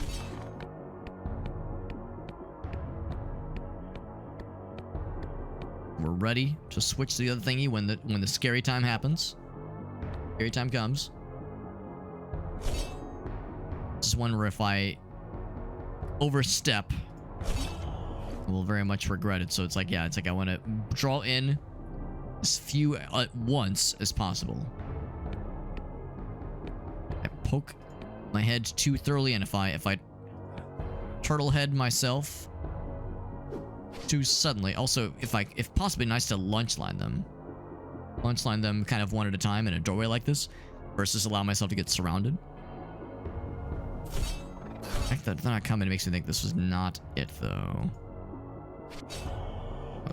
Oh, is that it? No, that's a flaming skull guy. A lot of arrows, though. A lot of arrows. Makes me nervous. Was it up there? It's entirely possible the spawns might be somewhat procedurally generated. Perchance. Potentially perchance. I wouldn't expect that, but I mean, it's entirely possible. Some of this is procedural, so maybe it's gonna be different mobs each time. Maybe dodge for. Wow, that's just really good. So we lose the agility, which means I can't use that bow. What does 1 agility do for me? Better chance to dodge. That would be just better armor. So my armor rating right now is 19. Chance to hit skeleton. Oh no, that's attack rating. Yeah, I don't know if there is a stat for armor rating. That dodge goes down. No, wait, no, dodge goes up. Oh, interesting. Okay, so yeah, we actually have a better dodge. Worse agility, but a better dodge. No resistance for lightning. Yeah. Oh, there's the armor stat. There we go. But no mention of what armor does. Presumably, it's, you know, just armor resistance. Or damage resistance, rather. Or it contributes to damage resistance. A little bit surprised that that produces... Well, actually, no, I'm not that surprised that that's a little bit more armor than a cape. The downside is the cape looks awesome. I love how the cape looks. And this looks hilarious.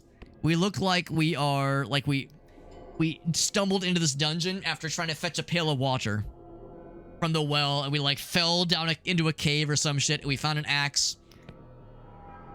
And we're like some old grandma who's just fucking kicking ass and taking names right now. So we look hilarious.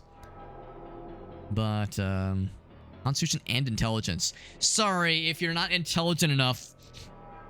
The implication that if you're not intelligent enough, you can't wear these robes. Like, it's too complicated to put on.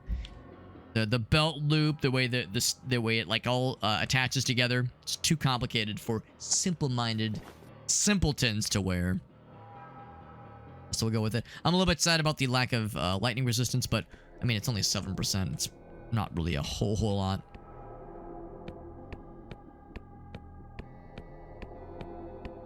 There's the fire boys, and so far as I can tell, they're not taking the bait. Oh, the skeletons are, though. Skeletons are the masters at taking the bait. There are more skeleton fellows than that, though. There's more melee coming at us. And so far as I can tell, he did not get got by any of those wayward projectiles. So we've yet to see friendly fire really be an actual thing. Ouch.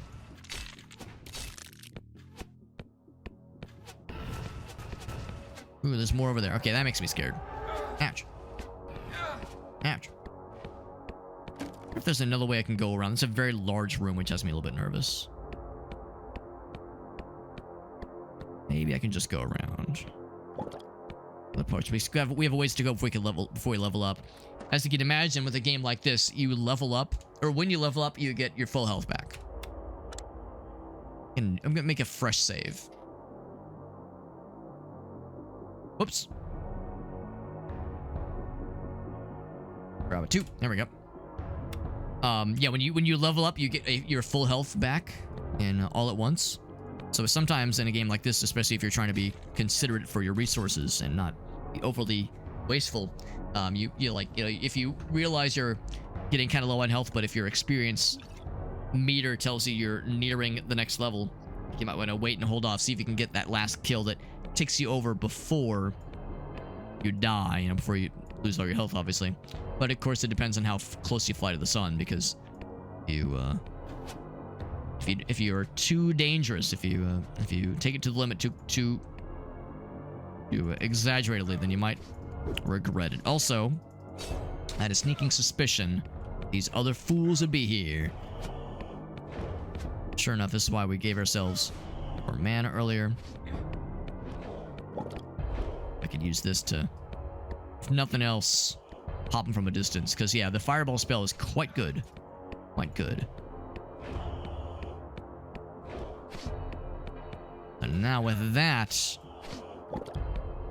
used a full mana potion's worth. This guy still hits like a goddamn dump truck. Good lord. This guy's way harder than the boss we fought earlier. He gives many things. Gives a thick hood, which is a better helmet. Well, actually, is it better? It's oh yeah, way better, way better. And also looks funny. Well, actually, it would actually look badass with our cape. Well, and by badass, I mean less weird, but yeah. This is not a game where looking good is the primary motivator. We're more about, oh, can I pick it up? Can't pick it up. Weird. Let's kill this guy first. Yeah, looking like not a weirdo is not quite as important. The numbers game is much more paramount to our survival. Huh. Very weird. There we go. Now I can pick it up. Yeah, I was being very particular. Very strange. So I get those potions, obviously. Maneuverable bracelets. That won't fit. There's a lot of dudes we killed. They dropped a lot of stuff. Requires 13 intelligence. Kind of surprised that there's a piece of armor. Oh, but I guess it's like mage armor, I guess is the idea. Item dodge by 50% of the cost of armor. Increases item dodge. I guess that means dodge bonus given to you from items specifically. And then it says at the cost of armor. So I guess that means that, yeah, it's a better dodge bonus. Yeah, I think it's what, oh, I see now. I see the numbers are blue and red. So yeah, that dodge goes up. This armor goes down. But it's pretty good, honestly. It's pretty good. And the next time we level, it only takes a single point into intelligence. I'm going to go to 14 anyway so I can get the Ice Floor book. Spell known. So, sure. I think that's more than reasonable. More than reasonable. Cool. Cool. I'm glad we were able to take that guy down because I was getting nervous. I was getting nervous that guy was lurking around the corner. But we were ready. We had that fireball spell ready, knowing that it was going to get scary. There's an honest-to-goodness mimic. Not nearly as scary as mimics usually are in games like Dark Souls, obviously. And he didn't drop anything cool, unfortunately. So also unlike mimics. I was telling Gracie that, yeah, usually in Dungeons and Dragons and various mythos where mimics exist, usually mimics are a very high level and very scary thing to fight. But also, if you manage to take one down, you get, of course, quite a bit of experience and also usually a lot of loot, because it's generally understood that if a mimic is successful, it's going to kill a lot of adventurers. And if it kills a lot of adventurers, it's able to get a lot of loot. So you kill the mimic, you presumably have the lion's choice, the lion's share at least, of all the bad guys, that all the heroes that came before and failed to vanquish. They failed to fell the beast. I'm going to draw this guy out. Those arrow fellows are making me nervous. Get their asses.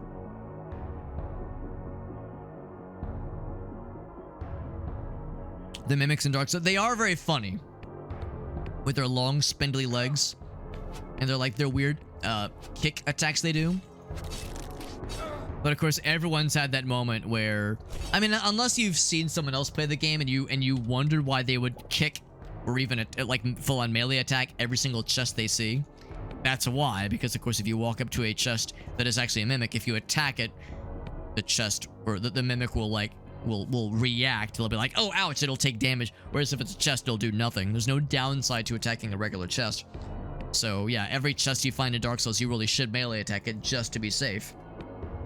So unless you've done that with literally every single chest in the game, then you've probably had that moment where, yeah, you're cruising along, you're gaming, and then suddenly you try to open a chest and this fucking thing just engulfs your character and you're like, oh dear God, what the fuck was that? That is a scary circumstance.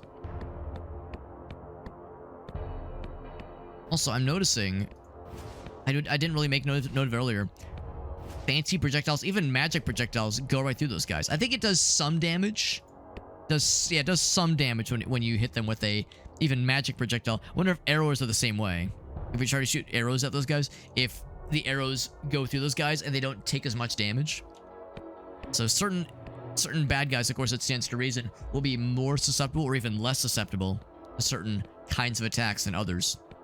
His melee attack obviously does a really good job against these guys, but when they're in that ethereal phase, at least, projectiles have a hard time getting their asses. Come back. Okay, then run away again. There you go. Yeah, they are strong. Of course, if you're generally aware of their attack patterns, mimics are like not too hard to deal with. But yeah, for new players, they are a very easy folly, an easy thing to get got by. And of course, it's just so iconic. You know, like the design of the mimic is so iconic. And there's a number of like well-known places in at least Dark Souls 1 that I can think of where the mimics will easily trick a lot of new players. And, you know, if somebody is nice, they'll leave a soapstone note that says, like, danger ahead. And if someone is mean, they'll say, amazing chest ahead. Safe chest ahead. Don't trust him, man. Don't trust him. Part of the fun, though. Part of the experience is just going through that whole thing and seeing it for oneself. So, unfortunately, the skeleton guys did not take my offer to follow me. So maybe they did because... Oh, there they are. I was going to say, I know they were down on the side. Same with the skull fellas. Menacing obelisk. Oh.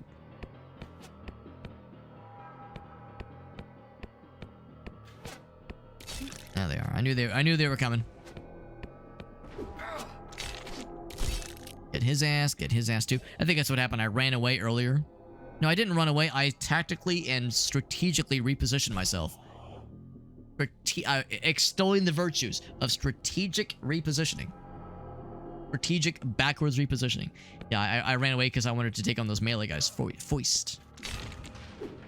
Seems like the archers are able to spot you from far away, but the flame boys, not quite as much. So they're not quite as obnoxious to that point. The number of times I'm being shot at by an off-screen archer that I haven't seen yet, but they saw me. The flame boys don't seem to be quite as over the top in their ability to spot you from downtown. Strong, simple bow. I want to get that one though. 1 point into agility wouldn't be a bad idea. Definitely don't want to min-max where it's like all strength and nothing else. Definitely want to do a nice smattering. What's the menacing obelisk? A wizard guard is stronger than mere iron. I think that's mana shield. It's mana shield. Can I see? Doesn't show, but if I had to guess, that icon above our heads, it's like it is in Diablo 1 and 2, it's probably mana shield, which means as we take damage, we'll lose mana. Which is good and bad. Of course, we have a lot of mana potions, so it is actually quite good. And actually, to that point, maybe I'll use that as an opportunity. Kind of balance the scales a little bit.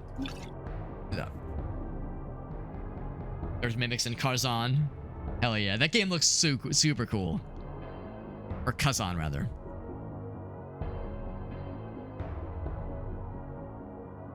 Remain burrowed until... Oh, they'll eat the loot. Oh, that's sneaky. That's sneaky. Funny, but sneaky. Offhand mace. Or off-balance mace, rather. Which means it's not quite as good as it would normally be. So the club we have is better as a single-handed melee weapon. I keep that single-handed melee weapon the off chance we find like a really good... Well, the shield we have right now is okay, but if I find like a really badass shield, then I might switch for it. But at some point I might switch off from two-handed weapon. I mean, really, maybe that's something I should consider. Because if we look at this right now, our damage is 4 to 10. Whereas if I switch to this guy, a shield, our damage goes from what did I say, 4 to 10? 4 to 10 to 4 to 7. Yeah, maybe I should make the switch now, because our damage output is still pretty good. So we lose a little bit of max damage, but we gain a little bit of mana and lightning resistance, and better armor and better dodge. So, yeah, maybe it's time we make that switch. Like, we probably knew that was going to happen sooner or later, so maybe I should just accept. Of course, we attack faster as well. Normal attack speed versus very slow. So... Yes, I'll be keeping my eyes peeled for a weapon, a single-handed melee weapon that can compete. Right now, that's probably the smart play. Smart play. I try to be a smart boy sometimes, but only sometimes. Long, simple bow. Yeah, so I Like that one's 3 to 6, which is pretty cool. How does that compare with the crossbow we saw earlier, I wonder? Crossbow. Dexterity 12 versus agility 3 to 6 and 3 to 6, but better attack rating. Better and same attack speed. So they're both one away. They're both one away, yeah. I'd probably do the crossbow, honestly. That one's 10. I can't do that. I can't do that. Really? You sure? I can't do that. Oh, there we go. It's just a little bit off kilter. Okay. Do a quick save, by the way. I should probably be saving just every so often. Okay. Looks like Diablo. Oh, yeah. Oh, yeah. Yeah, Diablo is absolutely the one of, if not the major inspiration for this game. And not just in looks. Oh, I like how the blood is being drawn over, is being rendered over the I think it's Mana Shield is what that is. They didn't tell us what it is, but if I had to guess, it's probably Mana Shield. So it's a fun little detail. Or really, it's probably a glitch, but I'm sure they can get that fixed up. But no, it's very fun. It's a very cool little game, and this is, I would say, checking the boxes of what I've like wanted from a more Diablo 1 inspired Diablo game. Because up until now, most, really, if not all of the Diablo-inspired action RPGs that I've played usually are more focused on the action side of things, where you're casting spells or doing cool effects that clear out droves of enemies, you know, laying waste to bad guys effortlessly. And usually it's a bunch of bad guys all at once, and you know, you're one-shotting everything, and maybe not one-shot, but like you're able to like dispatch guys with the greatest of ease, and it's like it's like a power trip. You feel like a badass. You feel awesome, and I enjoy those kinds of games. But I've always been of the opinion that Diablo 1 was underrated because it was a slow and methodical game. You had to be careful. You had to use your resources smartly. It was still an action game, so it wasn't quite to the scale of like Baldur's Gate, but something closer to Baldur's Gate. That style of game where, yeah, your resources were limited. You were not an overpowered badass. You were a heroic person, no question, but like they couldn't just fucking, you know, cascade a shockwave that decimates 400 bad guys. You know, it's not like a Muso game, right? So I appreciate this game is slower and more methodical. It makes me, kind of forces me to get good. And there's already been a few cases where, yeah, we see a mob that just kicks the shit out of me, and I have to, you know, tactically reposition. I have to beautifully and tactfully reposition myself. No, I'm not running away. No, I wasn't that I ran screaming and crying and pissing myself. No, I was executing a proper and superior tactical maneuver. That's all it is. Also, Book of Purifying Circle. So if I get more intelligence, it's Jover. It's Jover. The Souls-likes probably. I like to think so too. And that's the other thing too. I remember we talked about this at one point on stream where I was saying how there's not a lot of games out there, really hardly any that I can think of, that scratch the same itch that Diablo gave me. The closest thing really probably was Dark Souls 1. The problem is that if we're talking Souls-likes, you know, I do enjoy a good Souls-like. I really do. The downside though is that a Souls-like usually is more involved. You know, usually like the systems in a Souls-like are more complicated than something like this game, at least combat-wise. Combat-wise, it's more involved. You know, there's a lot more timing, there's a lot more nuance.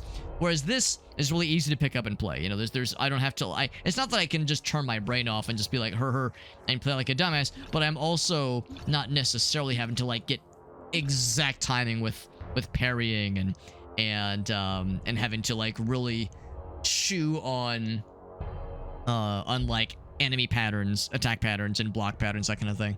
So for me, this is a good, like, it's stuff to focus on for sure, but also I could just vibe and focus on the environment and focus on just the vibe and the experience of the game, and not be so hyper focused on like any tiny little encounter could fucking end my shit. Because that is, you know, how the Dark Souls experience typically goes, because any little encounter could absolutely end your shit, and frequently does. So I appreciate the simplicity, because I mean, I do love me a good Soulsborne game, but the simplicity of this kind of game is very refreshing. That's the downside of you know, any of the Soulsborne games, where like usually they're closer because of course it's going to be more methodical. But yeah, there's a side to it that I was not necessarily seeking out. I'm glad this one delivers. There's no game that scratches that itch. Then you might need to seek out some medical experience, some medical expertise, rather. Now, Elgaso, I'll have you know I'm referring to a video game, and not, you know, I'm not referring to that time that I spent, those years I spent in prison. And, you know, there was that, my old prison buddy who, you know, we all called Diablo. I'm not referring to him. And the itch that he gave me deep down, I'm not referring to that. That was a different time in my life. I prefer to move on and not dwell on these things. Looks like I did lose my mana shield, which is a shame, but kind of my bad. I should have been more focused on it. Oh, jeez, I'm kind of getting my shit kicked in a little bit.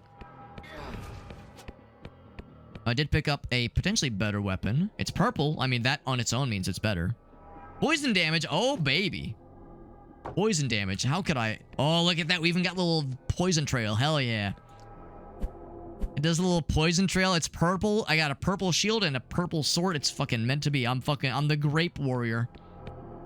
Grape flavored. Coming at you, bro. Right, that concerns me.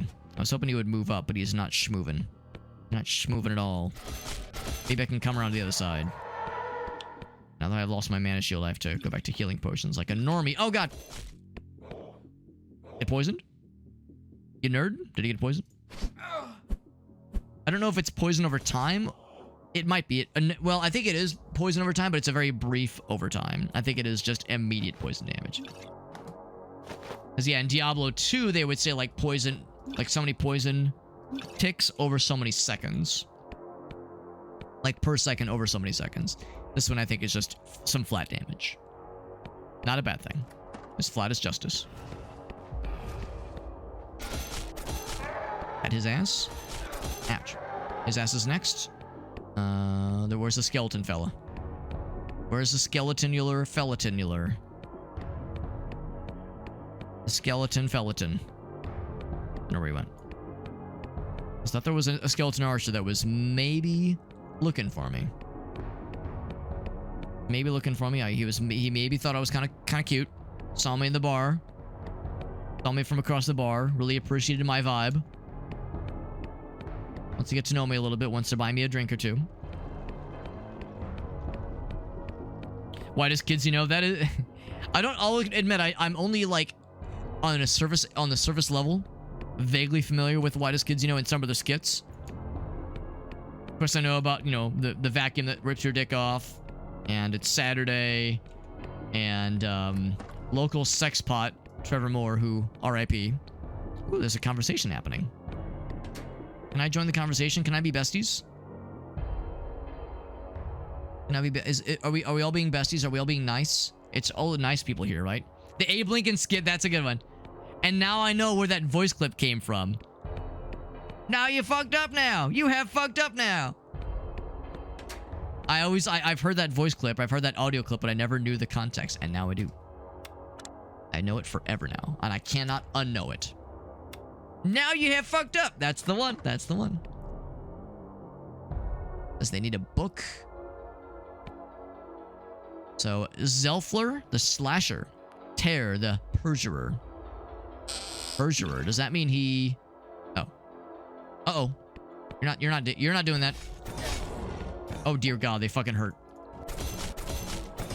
I mean, I'm fast. Ouch. He fucking exploded. Hell yeah. I got an achievement for stealing the book from the Demon Brothers. It was not intentional, but I'll fucking take it, baby. Fucking exploded his ass. Yeah, that club can eat an entire penis. We got chain lightning, baby. Hell yeah. Hell yeah. So now I would say, what we say? We say Q. Chain lightning, yeah. Yeah, that should be F2 for sure. Costs 9 mana, 3 damage, but it bounces around, bounces on a crazy style. Love it. Love to see it. I have a whole bunch of stuff, by the way. Shield block. Wait, shield block. Raise your shield to block incoming attacks. Kind of cool. Agility 12, which I do have, but it costs health. Ugh. I don't want to spend health for things like this. To increase attack speed. Kicks to my heart, never gonna stop. Whoa! Yeah! Baby! Reflect projectiles, that's cool. Multi-strike, ooh, that's cool. 3 strikes in quick succession. Accuracy be damned. That's cool. Excuse me. Haven't really looked at the weapon arts in a while. But the only ones that would maybe be kind of helpful in the immediate future would be these two. Reflect and Shield. Specifically for projectile. Well, actually, no, not just for projectiles. Physical attacks or projectile.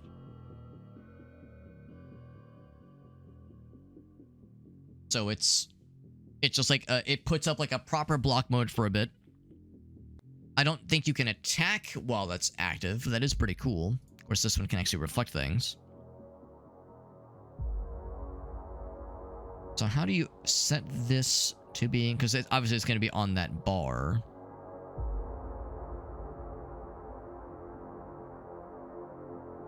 I'm wondering how you... Oh, I think it said...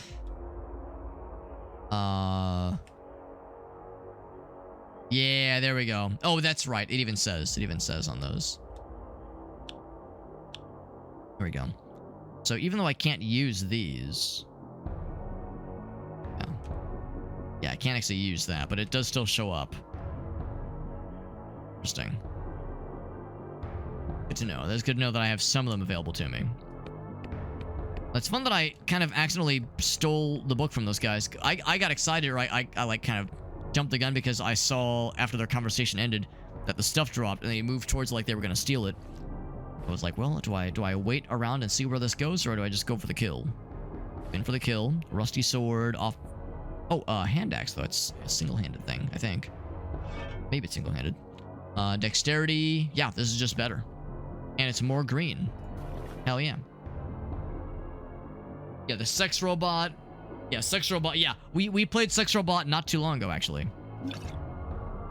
Am I referring to a YouTube video or a game that I play with my mods behind closed doors? We played sex robot on stream. What does that entail, Alex? Don't you worry about it. Don't you worry about it. So it is more damage. It is more base damage. Attack rating is garbage.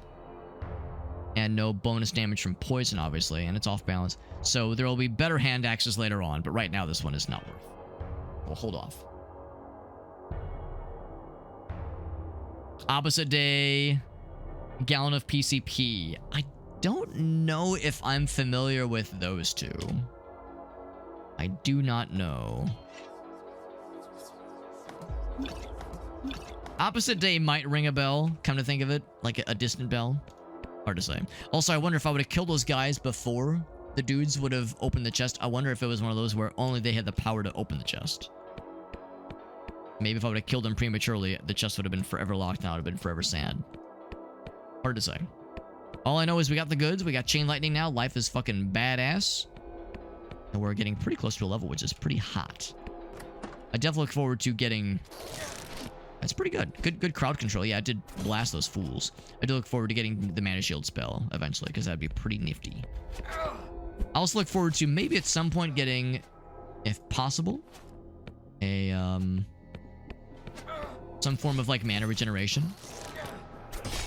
Because, you know, this is part of the balance of this game is mana does not regenerate automatically. This ain't no Diablo 2. Or any of the subsequent games for that matter. So yeah, in those later games, mana would just regenerate automatically. It was pretty sweet, but we don't have those modern conveniences, those modern niceties. Right now, we have attack rating goes up by 2, but we could have better dodge, better armor. Sure. Can't really see it, but it does show on our person when we like switch out things. If I could zoom in, I would. So I like how those gloves look on us, but these are more gooder, and they will eventually go for these instead.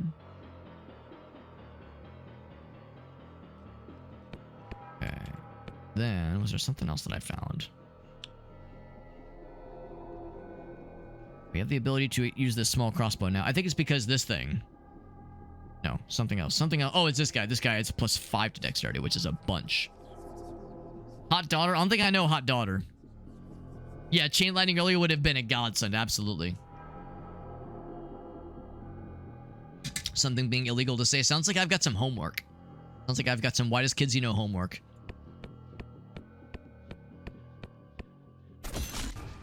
Oh, and Kitty History. I really enjoyed Kitty History to the point where I downloaded the song. I bought the song on iTunes so I could add it to my library. Kitty History, history just like ours. I'll never forget that one because that was one where like we watched it on stream and I checked the comments and one of the top comments was, guys, I'm not sure if this is like about cats. I'm beginning to think this is a thinly veiled video about something else, but I can't put my finger on it. Oh boy. Some fire resistance would be real cool right about now. We've seen a lot of, no poison damage, very little lightning damage, very little cold damage, lots of poison, or lots of fire rather. Staff of sating. Yes, I would like to be sated by the staff, please. Damage looks like it's quite good. Damage is 4 to 9. Quite good. Good attack rating. Slow, but not very slow. Increases mana. So, solid for sure. But it doesn't do the poison, though. We don't get the bonuses for other things. That's pretty good.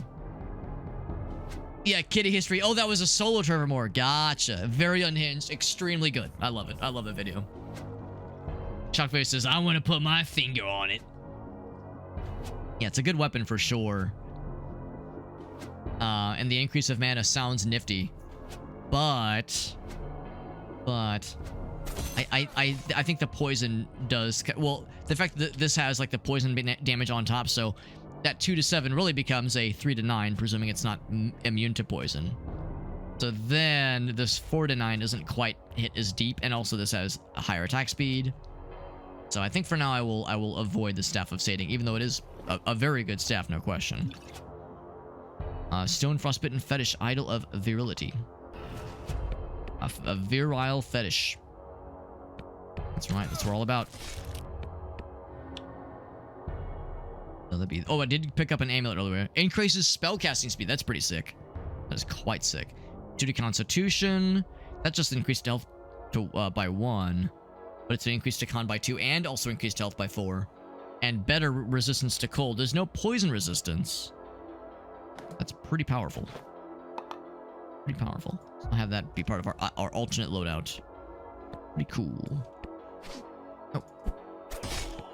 Fucking splattered his ass. I was earlier talking about the butcher and the room in which you first encounter him, and all the bodies laid out on the walls and on the floors. This is like a, you know, it doesn't hit as deep obviously because like the violence and the graphics just are not quite as artistically presented. I mean, the graphics in Diablo 1 obviously aren't, you know, they've of course they've aged, but I don't know, I think the grotesqueness in that game hits deeper, hits different at least, as like 2D sprites versus 3D models. I mean, 3D models can of course look great too, but I think like the butcher's room is way more disturbing in that game than really anything of violent nature in this game. And that's not to say that like this game like looks bad. It's more just a testament to how well Diablo 1 I think has aged, relatively speaking. Even though most people would acknowledge the visuals have aged. I don't think that's a controversial statement, but I think the presentation style, it's style over, you know, over goodness or badness. It's more just a matter of subjectivity there, but I think the style is quite effective all these years later. And of course, some styles just age better than others, generally speaking. We're definitely seeing some degree of that with like the prequel trilogy Star Wars movies, like those, you know, that early 2000s CGI was I thought really good for its time. But yeah, you watch those movies now, and the age is noteworthy. It is very, very clear. Like, ooh boy, this feels like it came. This looks and feels like it came out in that era. And Not to say it's bad. Well, I mean, I'm not saying it's bad, but you know what I mean. It's like it's. Oh wait, he can aid me. He says. Can aid, you say? All right, I'm listening. I'm listening. I've been here for a long time, bro. Noble warrior, if you free me, it'll make it worth your while, he says. I'll repay you in so many ways. Do we trust him? Can we trust him? He says, release me from my prison. Pretty please, with cherries on top. Been here long enough, he says. Do we wait for us to free him? Maybe there's like a lever or switch. This one right here. This one right here. He says, release me pretty please. Let's save first because I don't know what to expect. Although I can guess. I can guess what to expect. Yeah, artistic choices, exactly. The grotesqueness of Diablo 1 probably looks better in general. I mean, I think I would agree, although there's a couple of moments in Diablo 2 that are pretty fucked up too. But certainly when compared to 3 and 4, yeah, it's kind of no question. He says, you fool! Or she says. You know what I think? I think you're dead, is what I say to that. Another medium health potion, some leather armor. Got an achievement for killing the prisoner. 6 dodge, 2 armor. I will stick with this. Lashing Claw. Then have poison. It's a unique scimitar. 1 to 2 damage, which is really not great, but increases damage by 1 to 1 on hit, but of course you reset damage on a miss. So better attack rating that will be deeply and thusly rewarded. I'm kind of tempted. To try that out maybe. So a couple of cool little potions. Or potions. Why did I say potions? Well, yes, the potions, but the bow and arrows. Bull's small crossbow. So much probably better. So 3 to 6. Attack rating. Plus 2 to strength, which is... I mean, 2 to strength isn't going to help when you're using a crossbow, but sure, go off king. Go off king and or queen. Actually, you know what? In a weird, fucked up way, I think I am going to stick with the original one. I can't do that. I can't do that. I can't do that. There we go. You have to click very, very exactly. Because the damage is the same. The attack speed is the same. Everything else is great, but this has a better attack rating bonus. And again, the plus 2 to strength is not going to help with a ranged weapon like that. Definitely not a crossbow. And there's this one. I'm curious what the true shot is. It's probably better dexterity. It is adds poison damage, evades evasion, which is cool. That is cool, but I think I'll stick with this guy. Yeah, I'm curious to try this thing out. I'm curious to try it out. Because the damage is pretty crappy. But as long as you don't miss, you get some pretty sweet-ass bonuses. Now, of course, we'd have to add more to dexterity, which we could do because we did just level. 1% chance for that guy in particular. Let's fight a couple more bad guys and see what our attack chances are for some of these guys. Because this will get harder as we go further because there's the... Like, obviously, the bad guys have better stats as we go along. And I'm primarily investing into strength, not as much into dexterity and agility. In fact, speaking of which, there's 3 points into intelligence that I want to do. So I can get... Well, hold on. Purifying Circle. Dispatching Undead. That could be cool. Let's go for it. So I can get all those guys. Also, I can use this thing if I were so inclined. And then... Was there anything that was dexterity requiring? I think, of course, we got this thing as a +5. Without that, we can't use that, but that's really not as big of an issue. So I'd probably just say 2 to strength. Yeah, so I don't know if I'm going to stick with this one really at all, but might be kind of fun to mess around with. And then I think I will slap this one on, except it's less armor. It's less armor and more dodge, so it's kind of just a split down the middle. I think I'll stick with more armor. I'll drop that.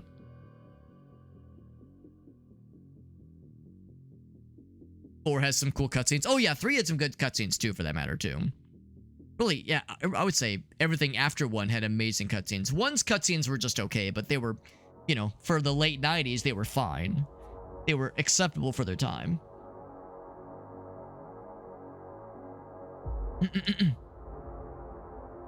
3 didn't have good grotesqueness in the cutscenes. I mean, I think the cutscenes were high quality.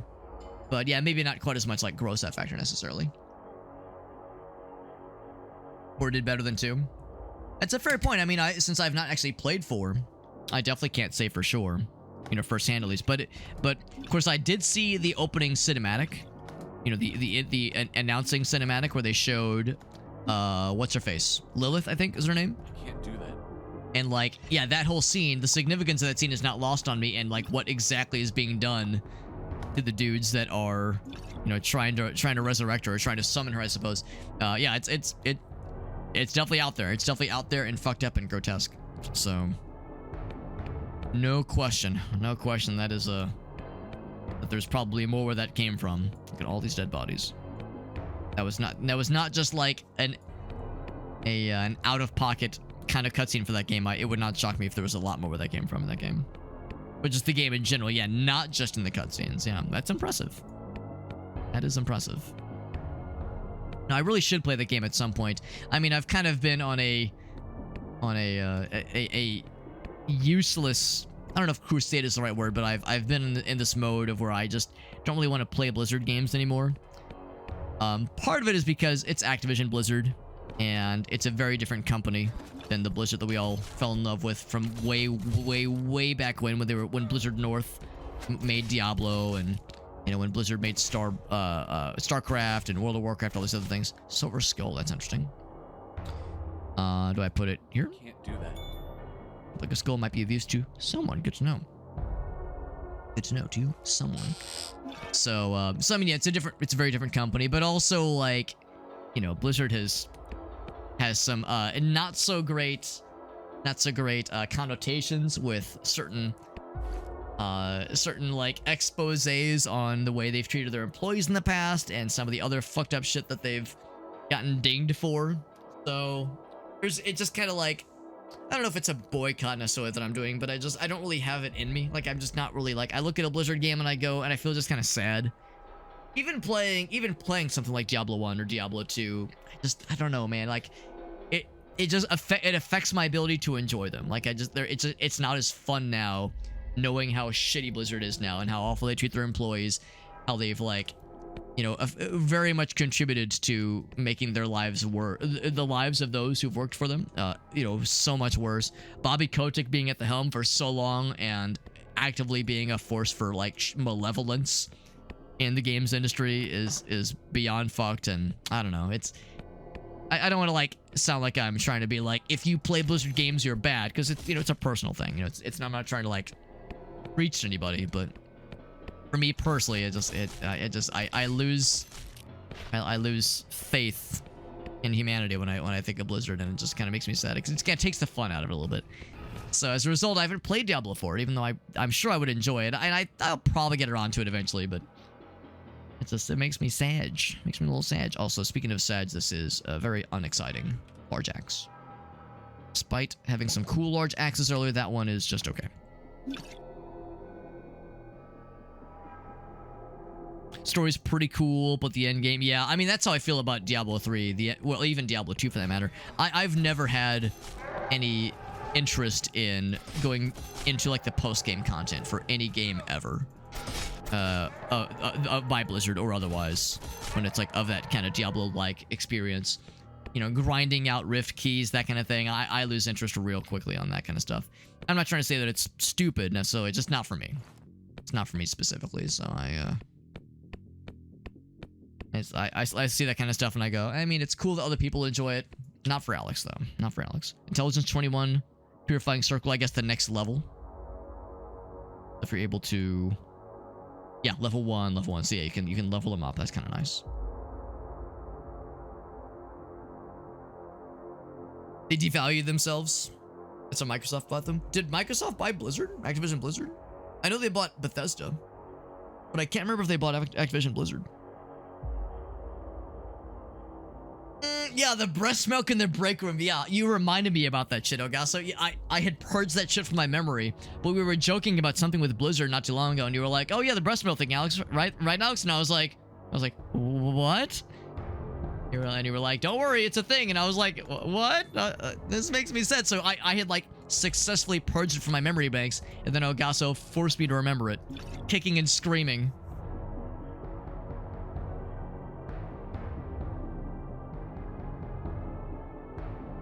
So Blizzard is owned by Microsoft now. I had legitimately forgotten that. I had legitimately forgotten about that, honestly. Maybe it was like such a big news thing that Microsoft bought Bethesda that my puny little pea brain couldn't comprehend Microsoft buying two fairly large and well-known gaming companies. Did they buy it from Activision, or did they just buy Activision as well? Because, you know, we all just call it Activision Blizzard because I think Activision bought Blizzard, and it was like more, I mean, they called it a merger, but it was basically Activision buying it, and Activision top brass just kind of took over. I don't know if that's like the sole excuse for why Blizzard, you know, became what they're known for now. I mean, I'm sure these things don't happen in a vacuum, obviously, but before then, Activision wasn't exactly like, you know, I wouldn't exactly extol them as being like a bright and shining beacon of hope for the gaming industry before then. Alex, you call yourself a gamer and you're not constantly thinking about breast milk? You got me. You got me. Or if I am, I'm thinking of somebody enjoying it, you know, as intended, and not having to steal it from a break room. Breast milk being enjoyed as intended and consensually, and not being stoled. That shit's just weird. That's just weird, man. Live long enough to be consumed by the eldritch Microsoft. It is not terribly surprising, obviously, for the Xbox brand. Yeah, shoot that barrel. It'd be nice if they could attack each other, but I guess that would maybe be a little bit too exploitable, because I'm sure there's going to be bad guys later on that have crazy AoE shit. So if they're, like, attacking other bad guys, that could get very silly, but the fact they can attack barrels is kind of cute. They did buy Activision, okay. That was why they got rid of Kotick? Oh, okay, because I know Kotick's out now, but it took years of hand-wringing to get his ass out of there. And that's how it happened, yeah. I legitimately forgot about that shit. I'd purged that shit from my memory banks. And now Ace is forcing me to remember it, much like El Gauso forced me to remember the breast milk incident in the break room. So, apparently there's all this bad news. This is what happens if you don't play a Blizzard game. You just, you lower your exposure to Blizzard bullshit, and you live a happier, healthier life not knowing what kind of bullshit they're onto. I was better off not knowing. Actually, I'm kind of curious to see how that looks. Am I a pretty princess? Kind of. I'm kind of a pretty princess. Of course, this one requires agility and constitution. This one just requires intelligence, which is kind of cool. So, different armor classes and armor types having different restrictions or requirements on them is kind of cool. It's pretty neato. We've fully and successfully cleared out this strange place. It looks like we might have. Oh, actually, I kid. One burning soul fellow remains. He pops. Pops went his weasel. Alright, so now let us ascend, my friends. We've cleared this area out. We got, actually, I should still have Chain Lightning spell selected because I like that spell a bunch. That being said, there's this one, Ice Floor. That slows stuff that steps on it. I guess it's kind of similar to Slow. It costs more and it lasts longer. Lasts for 6 seconds. And they remain slowed for 5 seconds after the effect ends, or after they're affected by the effect. Whereas this one is more of a just 5 seconds. So Ice Floor is like a better version of the slow spell. And then Purifying Circle summons 8 spikes surrounding the target position. Does 3 hollow damage, so good AoE. Good shit, good shit. We got Dwarf. What's up, bud? You were playing this night as well, Dwarf? Dwarf, I've mentioned before how there's been a number of times where I'll be playing a game and I'll be enjoying it, and then like a day or two either before or after, Dwarf will be streaming it. Or I'll see Dwarf playing a game and I'll go, damn, that looks badass. I'm putting that on my wish list.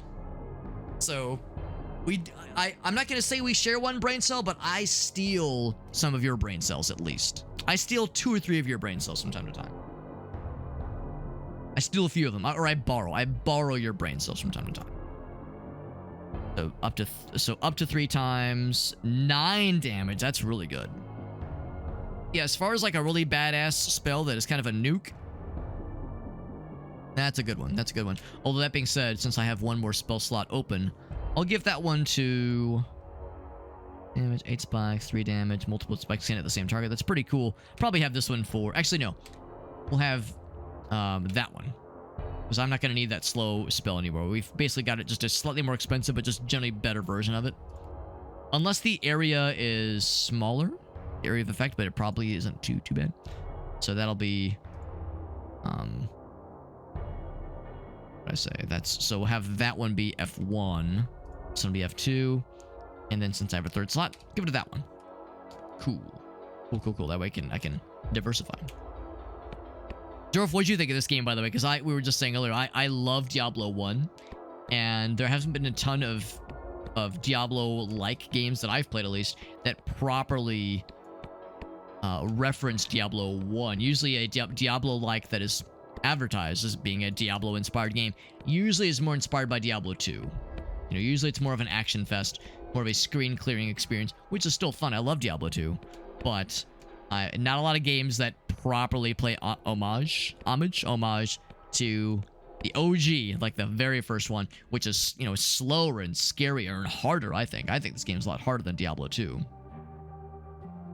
I'm enjoying this shit. Do not continue this line of conversation. She was like, ain't no way. Ain't no way. Manual saving before you go up the stairs. Oh, good to know. Thank you. Thank you for the heads up on that. Because, yeah, you probably just saw. I'm over here like, yeah, baby, we got that auto save. I'm feeling real good. I'm sitting pretty. So thank you for letting me know about that, Jorf. I'll make sure to do that going forward. Especially as we go to other scary areas. Scarias, if you will. What kind of build did you do, Lauren? Because you can probably tell I've got like that spell sword, spellcaster mage kind of guy. Wounded paladin. Yeah, I got the sword and shield, but casting spells sometimes. Intelligence is not bad. Strength, dexterity. We're popping off all right. So a friendly face. He seems to know who I am. It's a lore dump. You want to read all that? Yeah, I ain't reading all that. Sorry that happened to you. Or I'm proud of, or happy for you, bro. Not sure which one. The bug creatures, he says. Okay, one of them managed to wound me. Bug creatures are tough. It took all our strength to carve a path through their tunnels. So the holy leader. Okay. I dropped my shield though. Should you find it? Good. Well, I'm a shield kind of wielding fella. What's up, Lauren? D2 is a shoot 'em up. Yeah, D2 is a it's a screen clearing experience where you walk in, you cast one spell that kills like 4 or 5 bad guys. They drop gold, they drop cool weapons and items and whatnot. Like it's fun. I love Diablo 2. And I would say by many measures is probably the better game compared to D1. But D1 does something that really no other Diablo game since has done, and very few Diablo-inspired games have even attempted to do. So I have a soft spot for D1, and as a result, I'm always extremely excited when I see something like this that is very evocative of D1 in particular. So the cultists. Cult of the Sun and Moon. Because it is fanatical scum. Remnants of a bygone era. Bygone age. Trying to celestial bodies, grant some strength, so they think. Kidnapping peasants for their rituals. The leader's name is Ambagazar. Balding lunatic who would no sooner sacrifice those closest to him if it would benefit him ever so slightly.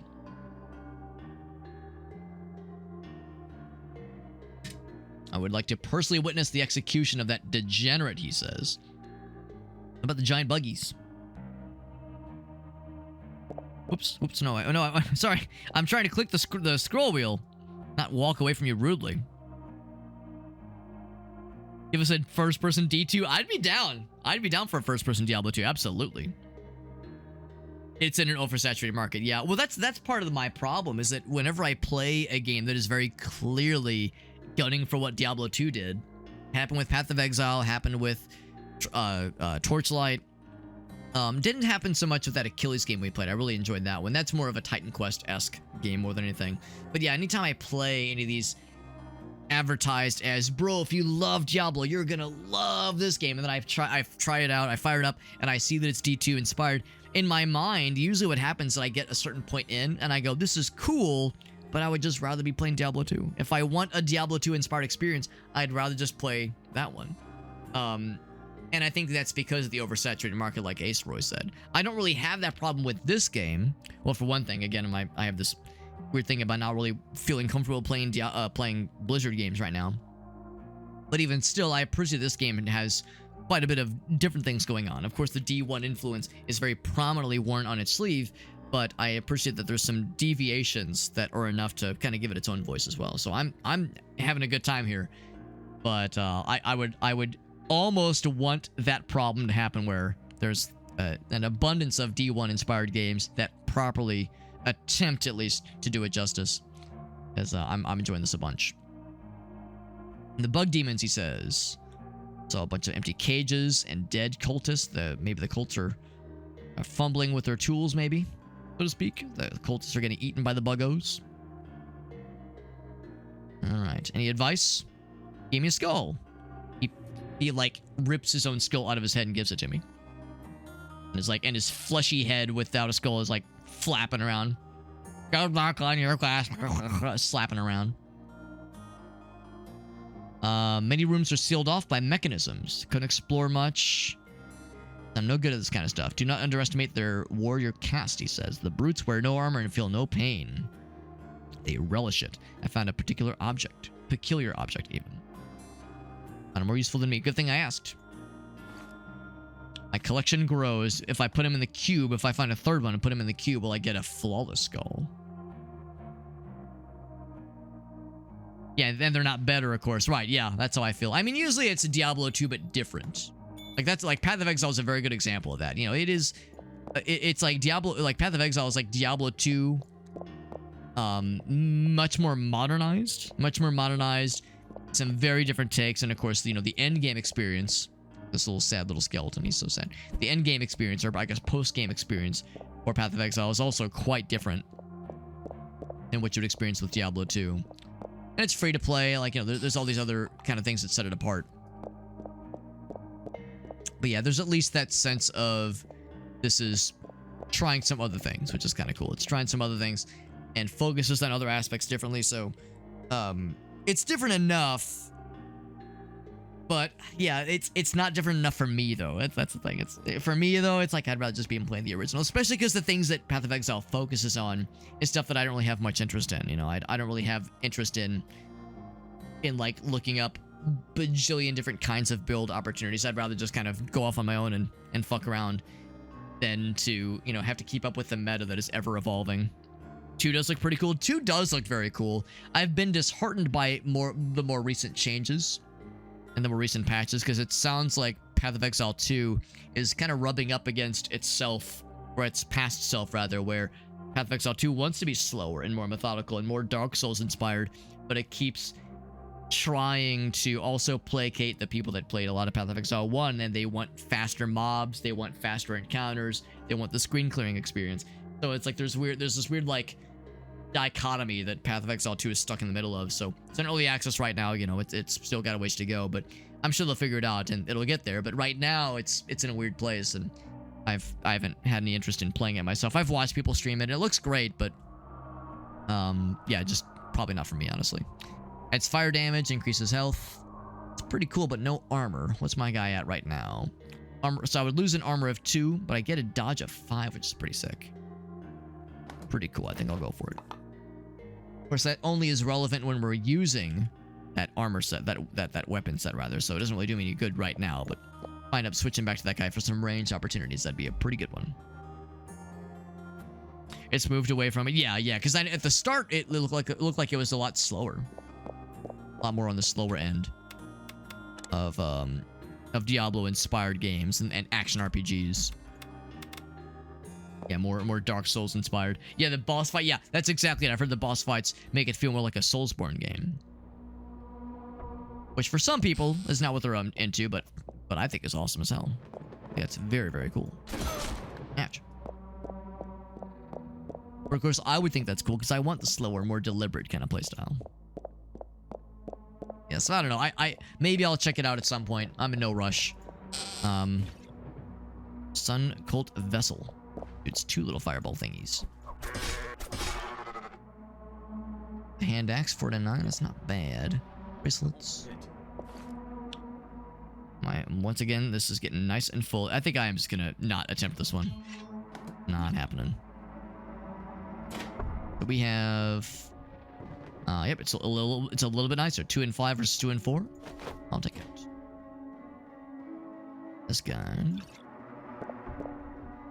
Look at this one. It is presumably one-handed. If it's a hand axe, it's probably for one hand. Hold on, there's this guy. Oh, it's the guy from the thumbnail. And they hit real strong. Also, they disappear when they die.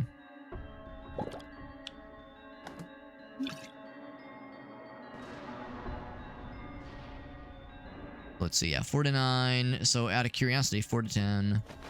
5 to 10. Oh, that's delightful. That's a cool animation. Alright, so I guess the idea is, yeah, so the poison damage... Okay, yeah, I do see it. I do see it, yeah, where it's just a plain-ass hand axe, but the attack rating is a little bit lower, unfortunately. The lower attack rating is a bit of a shame. But slightly, ever so slightly better damage. 82% versus 88%. So not a huge difference, honestly. Yeah. Normal attack speed, normal attack speed. It's a marginal increase. It's a marginal difference. Not much, but I think we'll go for it. I mean, the poison looks so much cooler, though, is the thing. It probably wouldn't go for the full... and I think you're probably right, based on what I've seen. Based on what I've seen and heard about the game, where it's like...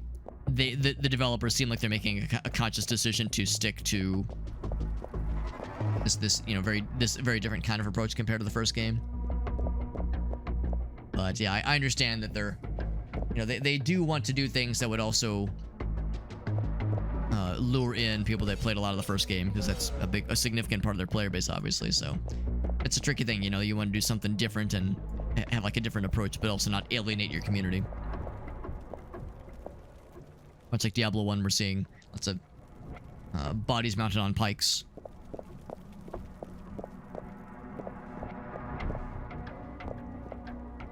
Come on.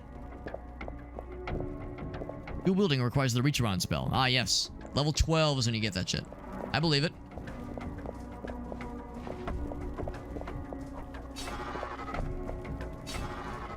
The noise these guys make are very similar. Not identical, but very similar to the goat noises we hear in Diablo 1. The goat fellers. And 2 for that matter. They're also in 2. Crappy little mace. Robes. 3 and 5. Or 4 and 4. Is slightly better armor.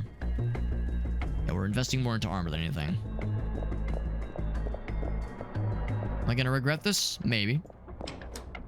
Is it a false wall somewhere?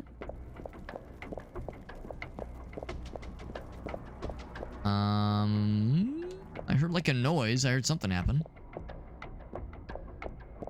Like stone shifting. Nothing obvious. Nothing on the map either.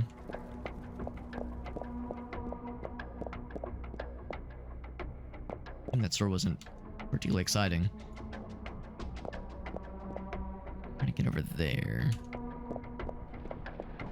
Maybe the store was close. Well, no, we've already been here. We had to have been here. That's where we started. Anything else, I guess, was opened elsewhere.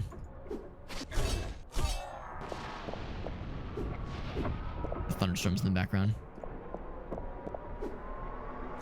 All right.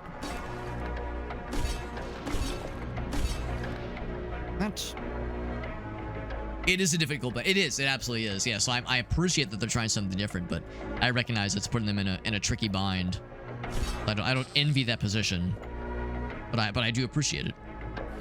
Cold blood potion grants immunity to cold effects for that's pretty cool. So if we're fighting something big, scary, and cold, off a couple of those and we'll be in good shape. Big guys, big hammer bros. These guys reminds me of the not Skrakes, the blood Gorefasts, the Gorefasts from Killing Floor.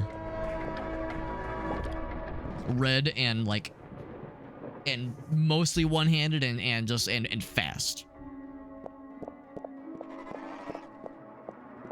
Good news is that these guys are pretty down, like, approach with melee and not just hang back. Ranged fellas are more inclined to hang back, and I wish they wouldn't. That guy's dick on fire? Has the man got the fire crotch? So these guys, when they first pop in, they seem like they're experiencing some kind of like flame aura. That guy's got the penis on fire. Yep. It's like that Kings of Leon song, Sex on Fire. This is penis on fire. That's gonna come here. And let me diddle you with my... Let me hand you an axe.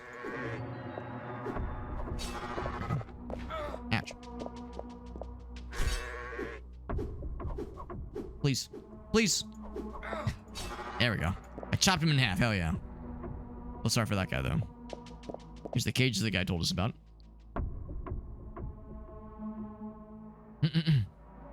Just focus on one style, yeah.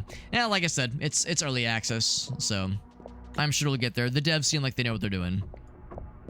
Hopefully know what they're doing. I mean, well, I'll say this much. It's a beloved game that has very experienced people working on it, so it's like, I'm sure they have a much better idea and vision than I would, obviously, so all I can do is trust. And at the end of the day, it's not a game I have much interest in, at least not for the time being. So, as I like to say, it's not like I have a particular dog in this fight. It's not a fight, but dog in this. It's, you know, I don't have like a particular vested interest necessarily, but I want it to be good because I have friends that are playing it, and you know they're mostly enjoying it. But I hear about the struggles sometimes, the community disagreeing with certain decisions being made, that kind of thing, and the communications and the patches and the emergency maintenance to rollback changes. We hear these little snippets. Hit his ass. Hit his ass next. Everyone's ass getting got. It'll go free. That's a good point too, because right now it is purchase to play, and eventually it'll be free to play. For better or for worse, you know, not everybody loves the free to play model, but I mean it works well for Path of Exile 1. Is this the penis grinder zone? Did I find the penis grinder room? Finally, after all these years, finally the penis grinder room has been discovered. That's why he's lying down face first. He's lying down tummy first. Penis first, even. That's how it is. That's how it is. I told you. Sturdy, thick hood. Slurping these portions down like it's no one's business.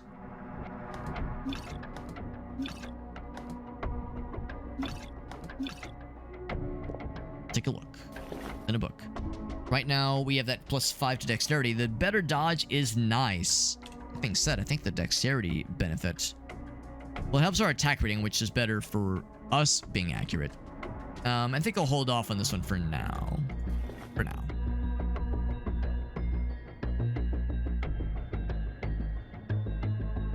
Plus, PoE is still being supported. That's good. That's good. I'm glad they haven't, you know, like, jumped ship entirely and like... stop supporting PoE. So the fact that they still have some resources in the company devoted to that game is good. Because, I mean, it's still a popular game. Might as well. I'm sure they're still doing seasons and all that jazz. I get that skull. He's so big. Big skull. Big bones. Big boned. Recognize these archways. This kind of architecture you would see a lot in Diablo 2 in particular. In Act 2. Some fellers. One of them's on fire. I almost wonder if there's like a bad guy that buffs them or something like that, because it's a temporary effect, clearly. Off chance, or off chance, off balance, off chance crossbow. Off balance crossbow. Yeah. Yeah, it makes sense that it's more of a replacement, a sequel or a continuation. An evolution, rather. An evolution in the series versus, like, the next replacement. Which is really a not bad way to do it, right? Overwatch 2? Right, Overwatch 2? And then it's like, about that, Alex. About a game not just being a form-fit replacement that feels maybe a little bit arbitrary, even. For some, at least. And something here. I would assume it would update in the minimap, but maybe not. These guys I'm a little bit nervous about. Trying to avoid all the... oh, whatever that is. All the projectiles.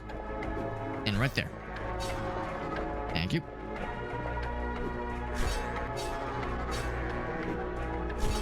Oop. That's one of them. There we go. Got a ways to go before we level, though.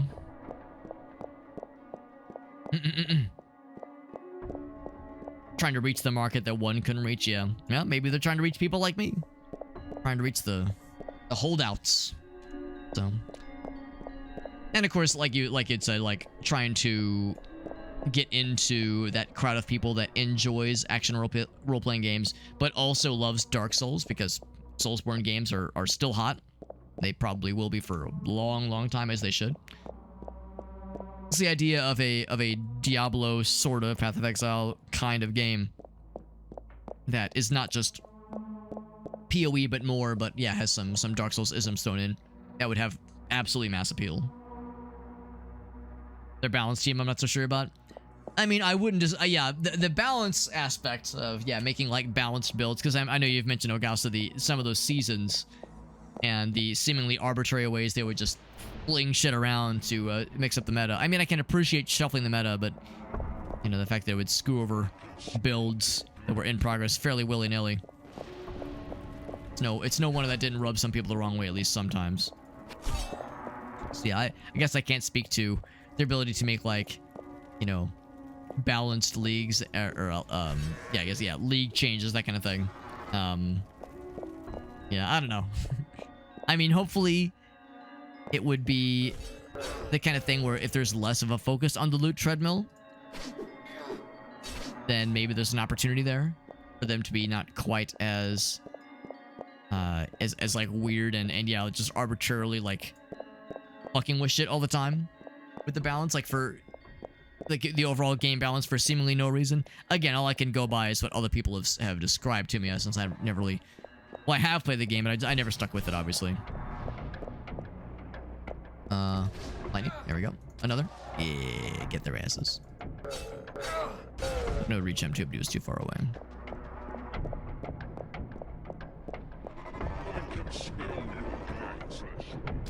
So you have to have a target on a bad guy first, so you can't just cast it towards a bad guy. That's what I wanted to do. I wanted to cast it towards a dude. Also, I look forward to eventually getting something that lets me maybe like get mana on kill or mana on hit, or even health on hit. That'd be kind of cool. We have seen reflect damage, like thorns. We've seen that a little bit.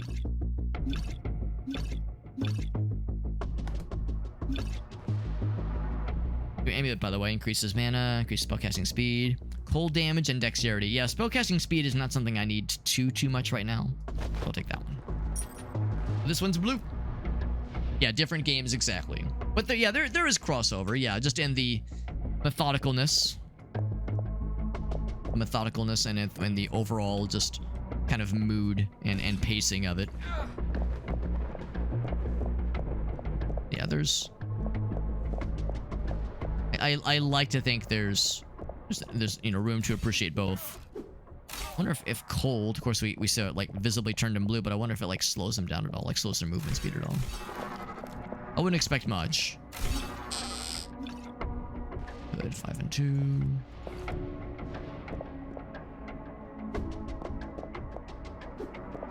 Get back here. I chopped him in half and froze him in half, apparently.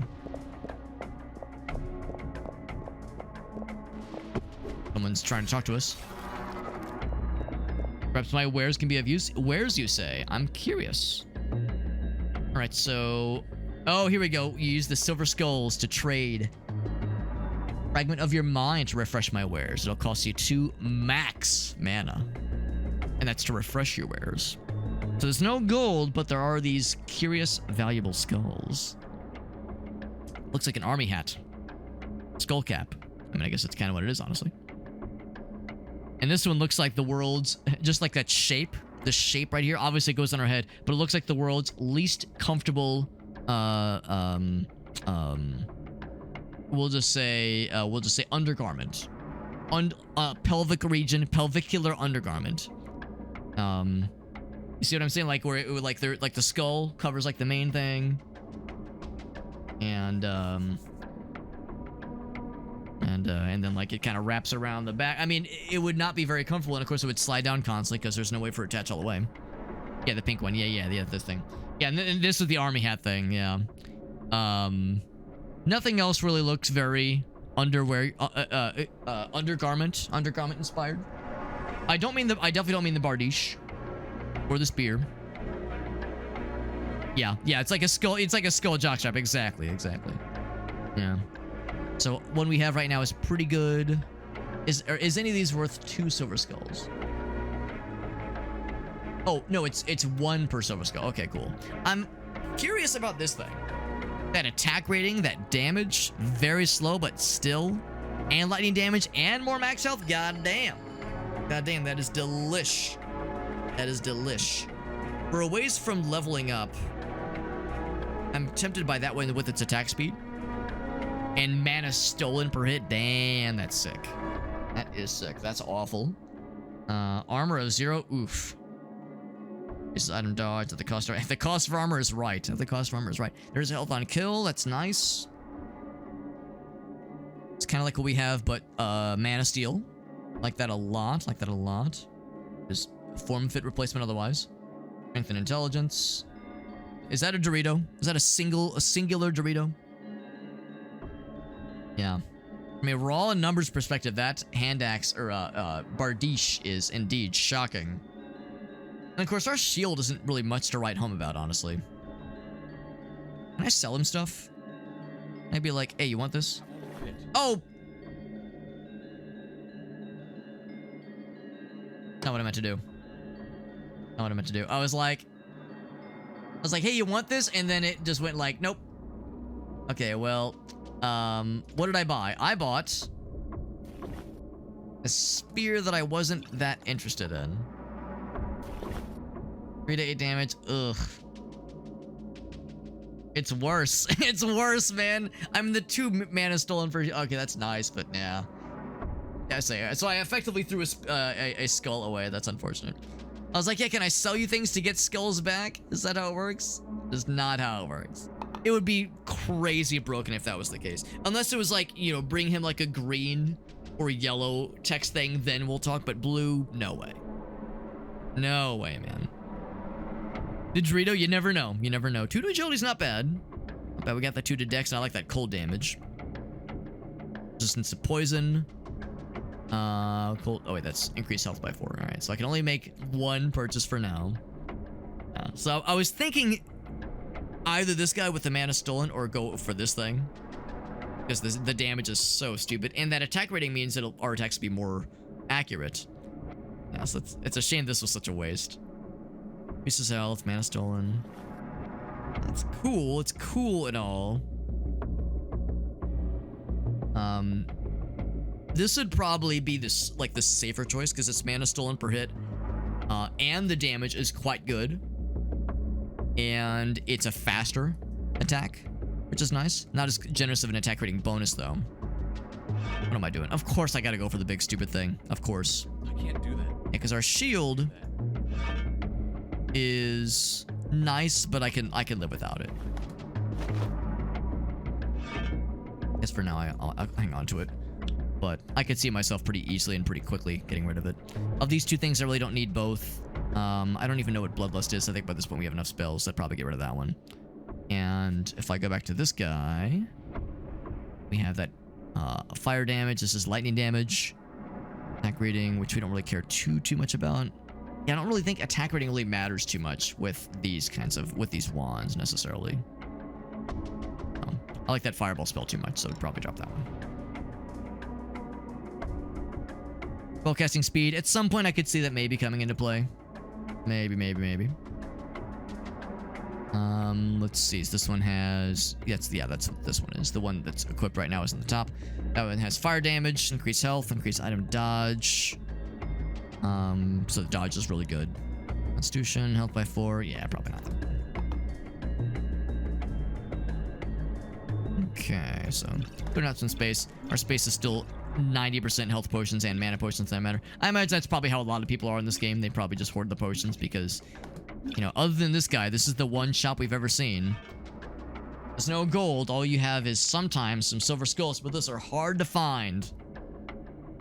Those are not exactly a dime a dozen. Well, I am excited to try out our cool new weapon. Slow as balls, but accurate as balls. 3 attack rating is quite good. Quite good. And the balls are so accurate. Oh boy. I was supposed to hit the other guys. So it was too far away, obviously. Yeah, that's what we like to see. Shred their asses. That attack, that animation where they get split down the middle is especially appropriate with a weapon like this. A worse small crossbow? No, thank you. That chain lightning just ate their breakfast, man. That thing was delicious watching it cleave through them like that. It drank their milkshake. Speaking of drinking, you can drink.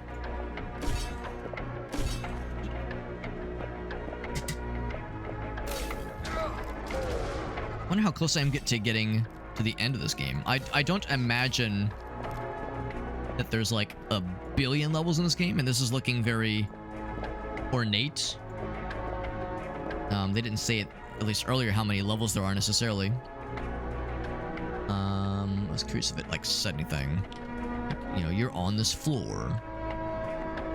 Doesn't say. But what's that? Oh, it's just regular wooden shield. Armor 2. Nah, I'm good. Just given how like fancy this area is looking, it does make me wonder if we're getting into the upper echelons. One shot his ass. Can't pick it up.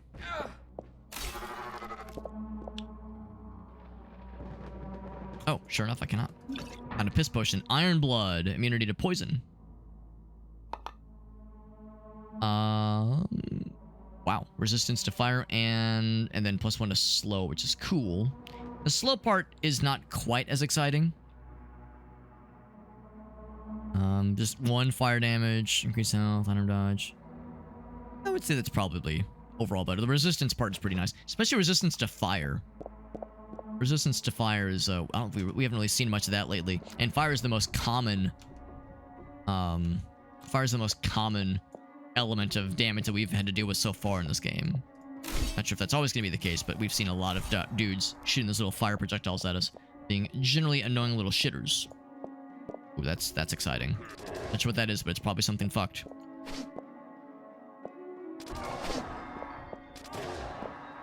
Nuke them with the chain lightning. Oh, shit. Red Tooth, the Torturer. More like Dead the Dead. Got him. Hell yeah. So, off chance. I always keep saying off chance. Off balance hand axe. No, thank you. We're hanging on to the old one. I don't know if we really need to at this point. Not that guy on there. I'm running out of like. It's just like in Diablo 2, I would do this all the time, and 3 to a lesser extent, and 1 to a lesser extent, where as I found better potions, I would like slowly switch them out. Immune to piss. Oh, that's no fun. I don't want to be immune to piss. What if I want to embrace the piss? Robes of ogre skin. There's resistance to fire. That's pretty cool. So we get a lot less. Well, not that much less armor. A bit less armor, but that resistance to fire is pretty cool. This thing. Increases health, but just a flat by 2. Yeah, that's not a plus to Constitution. That's pretty boring. 50% is tempting. Armor 15 versus armor 13. Fire res though. Yeah, I might go for that. Maybe I'll hang on to this for a bit. Also, our guy looks. Well, no, never mind. We still look like a grandma. We still look like a grandma who's gone to the well to fetch a pail of water and fell into a dungeon and is killing a bunch of bad guys now. So our guy still kind of looks like a murder grandma. That's the thing too, because we haven't really found. Well, here's some gauntlets. What I was about to say is that's a good measure for how far into the game are we? Are we still finding things like leather weapons, or are we starting to get into chainmail and plate mail, that kind of stuff? That's what makes me think we're probably around the middle areas of this game, generally speaking. Shooter dexterity, no thank you.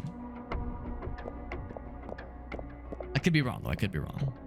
And maybe it's one of those where like the game is maybe kind of short. In fact, Jorf, maybe I don't know if you've actually beaten this game yet, but if you have any idea on how long this game is, I'd be curious if you had any intel. Because it wouldn't shock me if it was one of those games where maybe it's not like super long per se, but you can like unlock new difficulty levels or something. It'd be kind of cool. Also, I keep finding these switches and I keep pulling them and then nothing seems to happen. I'm looking for any sort of indication of what's next. Maybe we're opening these golden archways. Maybe I opened up a golden archway that I haven't seen yet, but maybe I'll see it soon. There's more than meets the eye. I used all my mana earlier. I used a little bit more. Kind of thin their ranks a little bit.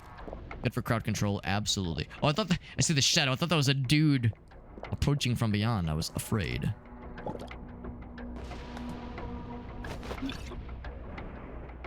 7 to 12 hours. That is pretty good. That is a pretty good range and a good sign for sure as far as like a general bang for your buck.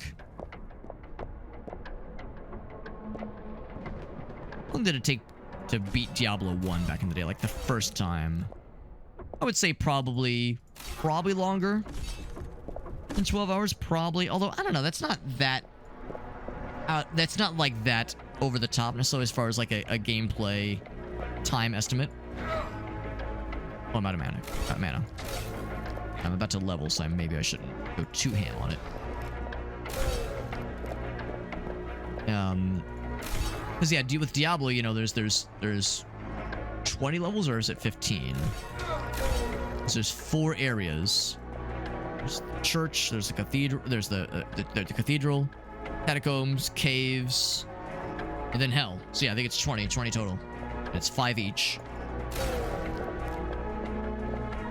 Let's back that thing up. Those guys are getting a little bit fast, a little nimble. So yeah, and of course, you know, generally speaking, not everybody's gonna like full clear every single level that they go through. But yeah, I would say 12 hours is probably maybe a slight lowball estimate on beating the first game. If you know what you're doing, you can beat it pretty quickly, obviously, but for someone playing it the first time. Accurate large club. Well, I mean, there's no way. Yeah, I was gonna say there's no way it'll have anything else. It's big. This thing. There's the scout, what's it called? The jock strap. The skull jock jock strap. It's inferior. Get it out of here.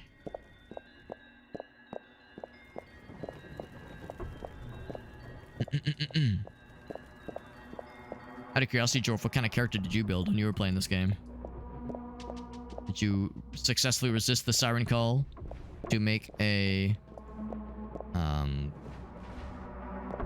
like some kind of like cool spellcaster character? Because that's what I usually want to do in games like this, but then I get scared because, you know, that they're usually more complex. I just want to play it safe, and if it's my first time, I want to be a good boy.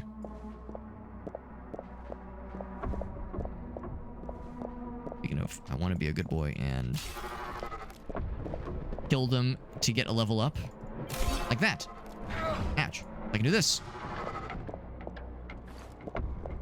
And I get a full refill. Another, and another.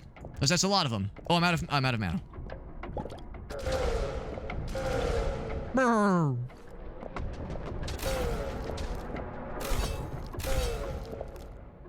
Robes.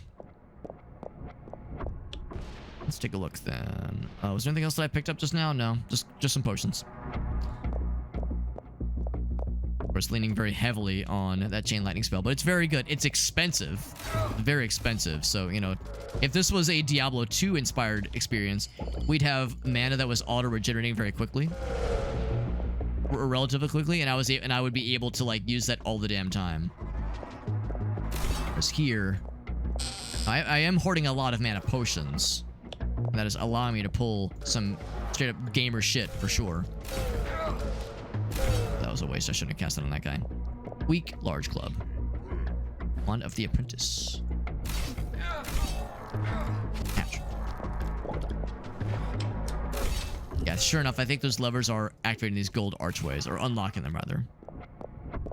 That unlocks the next one, presumably. But I guess it basically encourages you to go through the whole area and kill all the bad guys, because I think we've already seen the exit. I'm full of shit. No, we've not. Got the crossbow, yeah. I did see a crossbow earlier, and I was pretty impressed. By that point, we'd seen a bow. And the bow damage was, like, pretty good. But yeah, the crossbow damage was just generally better. So I was pretty impressed. But by that point, I had already, like, leveled a little bit. So I was like, since I've already leveled into melee, I guess I'll continue into melee times. Attack rating, nah, I sleep. And then, let's see, I think I need a spell 21. That'll take a bit. I haven't really used Purifying Circle yet, so I don't know if that's quite worth it. We'll do like 1 maybe. Let's do 2 strength and like, yeah, I'm thinking like 2 constitution. Or more health, please. Eventually, more mind wouldn't be a bad idea because my max mana is kind of scrungy. Of course, this is a full mana drink, which is not bad. Weapon skills, I have hardly touched them. It's kind of embarrassing. I've hardly touched them. That's actually good, but we have some new ones now. Now that I'm using a different weapon. Attack rating, deal more damage. Maximum double damage. That's pretty sick. That's really sick. Wow. So if you want to just fucking spank the shit out of one extremely scary bad guy, that would do a good job. Reckless charge. Oh, sick. That's awesome. Heals your constitution into it. That's pretty cool too. Good lord. So some really good melee skills for sure. Hurl weapon. That's cool. To damage any enemies. That's good for crowd control as well, presumably. You have a nice line to throw them at. Throw it towards some dudes. This is kind of nice, yeah, if you have a character that is not a spellcaster, but you still want to do something with your mana, this is pretty nice.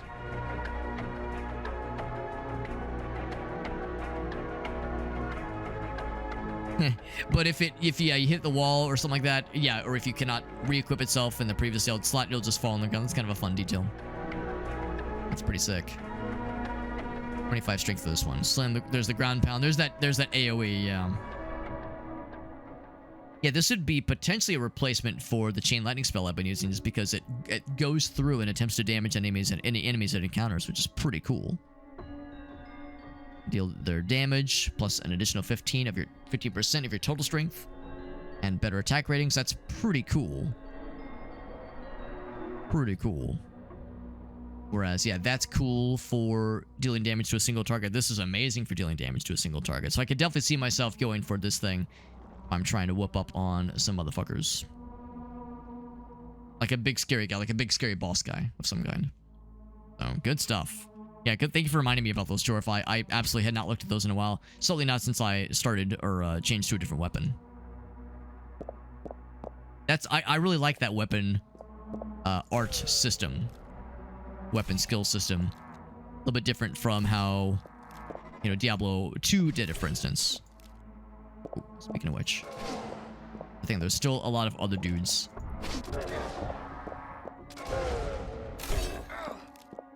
Oh, he's stealing mana, isn't he? It's no bueno.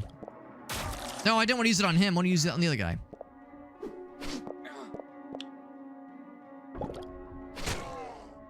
There we go. Good damage. He's got the guiding eyes.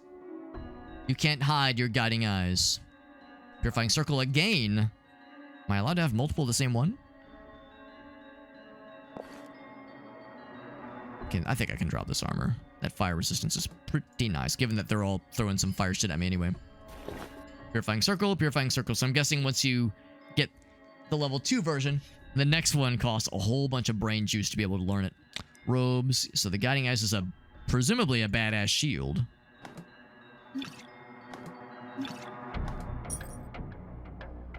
Is it indeed a badass shield? Requires big intelligence. It's the Wounded Paladin shield. Armor is not so great, but the dodge is pretty sweet. Good intelligence, good mana. Wowie zowie, that's awesome.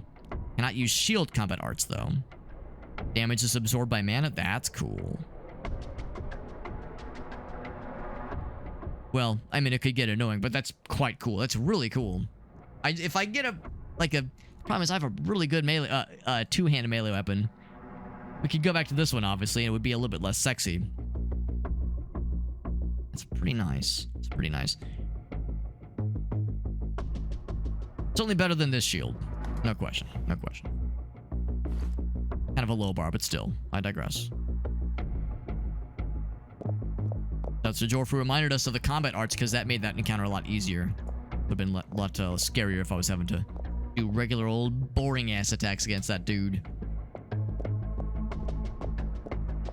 I like that with Chain Lightning, the fact that it auto jumps to targets automatically, only up to a certain number of times, so it's a limited, kind of a limited time offer, so to speak, but it's still pretty nice, and of course it can go around corners, as long as you make that first attack accordingly, so... Chain Lightning is very good for crowd control situations. Alchemy table. Let me guess. I give it a potion, and it gives me a juicier potion, and I give it the Iron Blood, the piss potion.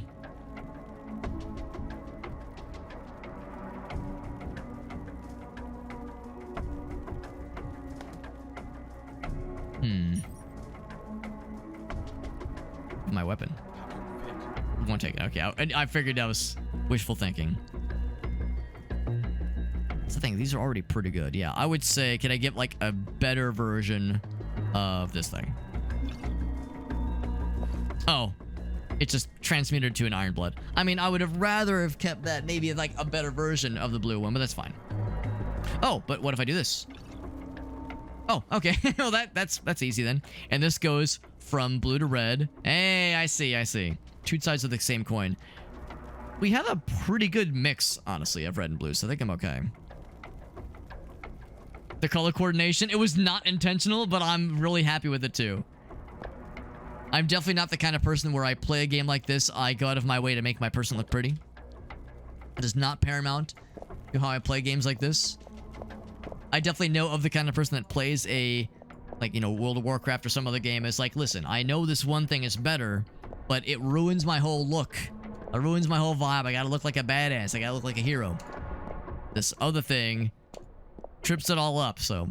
And of course, you know, sometimes there's like transmogrifications where you can wear one thing but make it look like you're wearing something else, but yeah, this is a delightful coincidence.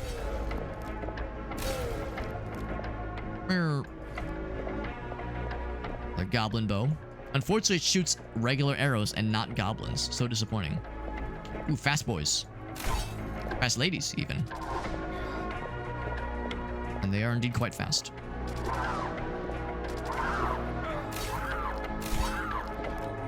Got their asses. Weak large clubs. Like there. Oh, it's like a two-ended hook claw thing. Hook polearm.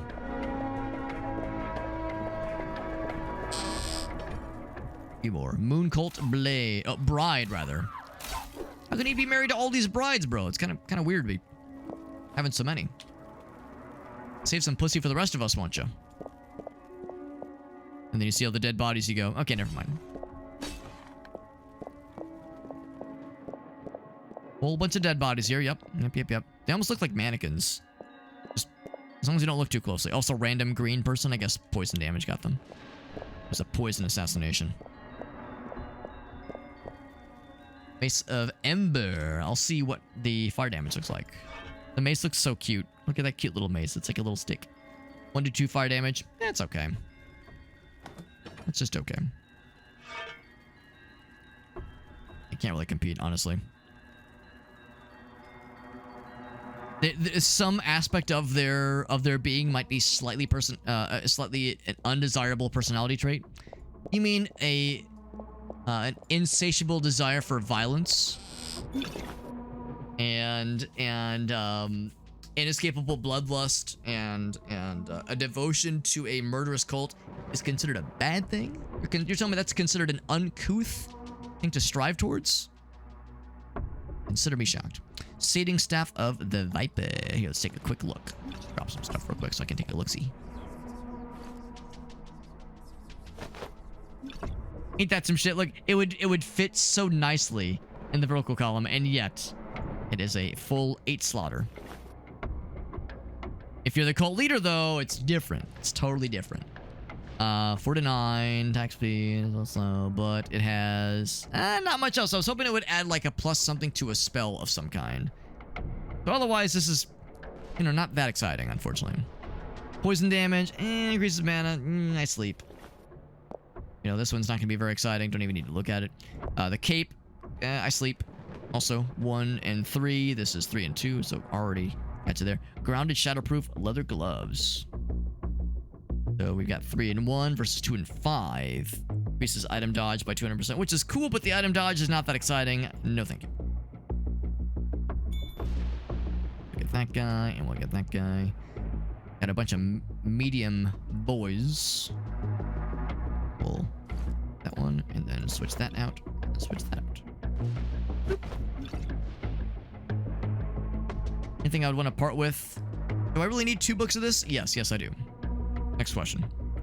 Am I ever gonna use this thing? Spellcasting speed. I tell myself maybe the answer is probably not. Probably not. Yeah, and I would probably say probably mana. So nothing amazing, but so glad we checked it. If we wanted to, we could go back and use that silver skull to buy something else from the fella, but I don't know if there was really much else that I would have like just needed to have necessarily. I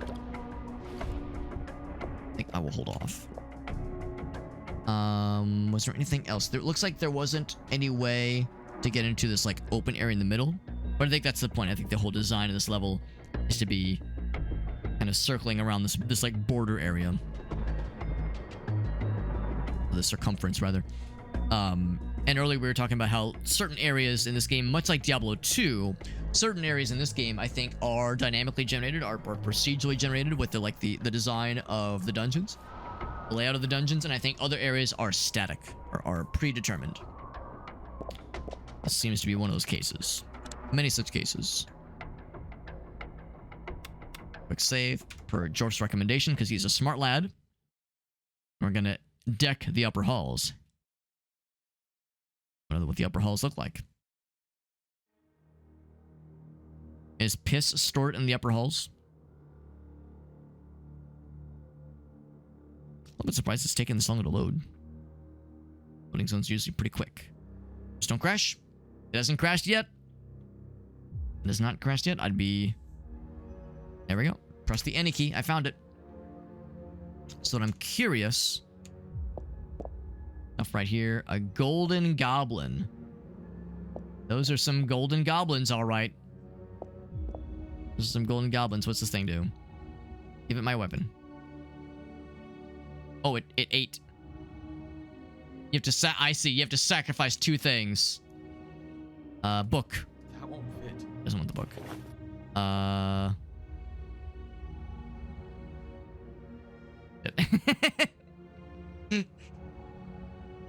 Well, of course, here's the thing. Normally I don't really do the save scumming, but I'm curious. You want a 3rd thing? I've given you so much. What else do you want from me? He won't take the shield. Kind of surprising. After all that, you get the Mutilator. Fire damage, which is pretty good. Poison damage, level to fireball. That's okay. That's okay. It seems like that's like a slightly better version of the wand we were using earlier. So maybe the idea is like the 3rd thing you give him, you give the statue, is going to be like an enhanced version of it. So since you can save any time, you could potentially save scum that if you really wanted to. Can I do the... Yeah, there we go. If nothing else. Nothing else, I do have that. Of course, there's the fireball, yeah. As for this, guys, it's 1:30. Let's go and wrap it up.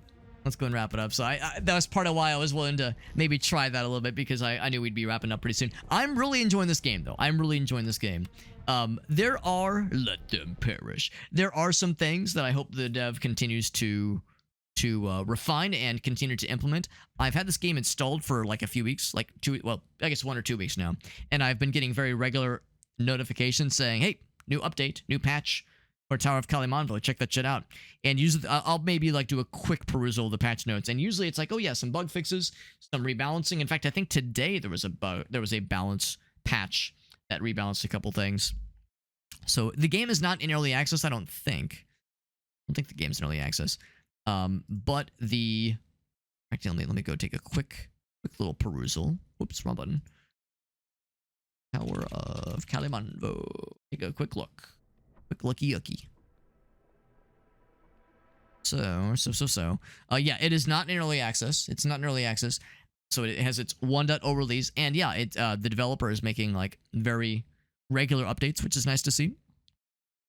Very regular updates. I don't know if there's like a particular roadmap, if there's more stuff they want to add that is not in the game right now, like if there's new areas, new monsters, new classes. Well, there's not really classes, but if there's new, yeah, I don't know. I don't know what the plan is, what the game plan is necessarily. All I know is this is a very enjoyable game, and I'm extremely glad I was able to play this. And I absolutely will be back to experience more of it in the future, because yeah, this is very good. And I think I can, sufficiently say this is the kind of Diablo 1 inspired game I've really been wanting to see for a long time now. So it's nice to, after pining for years on something, to at least attempt something akin to Diablo 1. It warms my heart to say that this was not only attempted, but it succeeds. And also, it's not just a copy-paste. There's a lot of different things at play. The fact that there's no gold ever, short of the Silver Skull system, does very, very much simplify the looting system.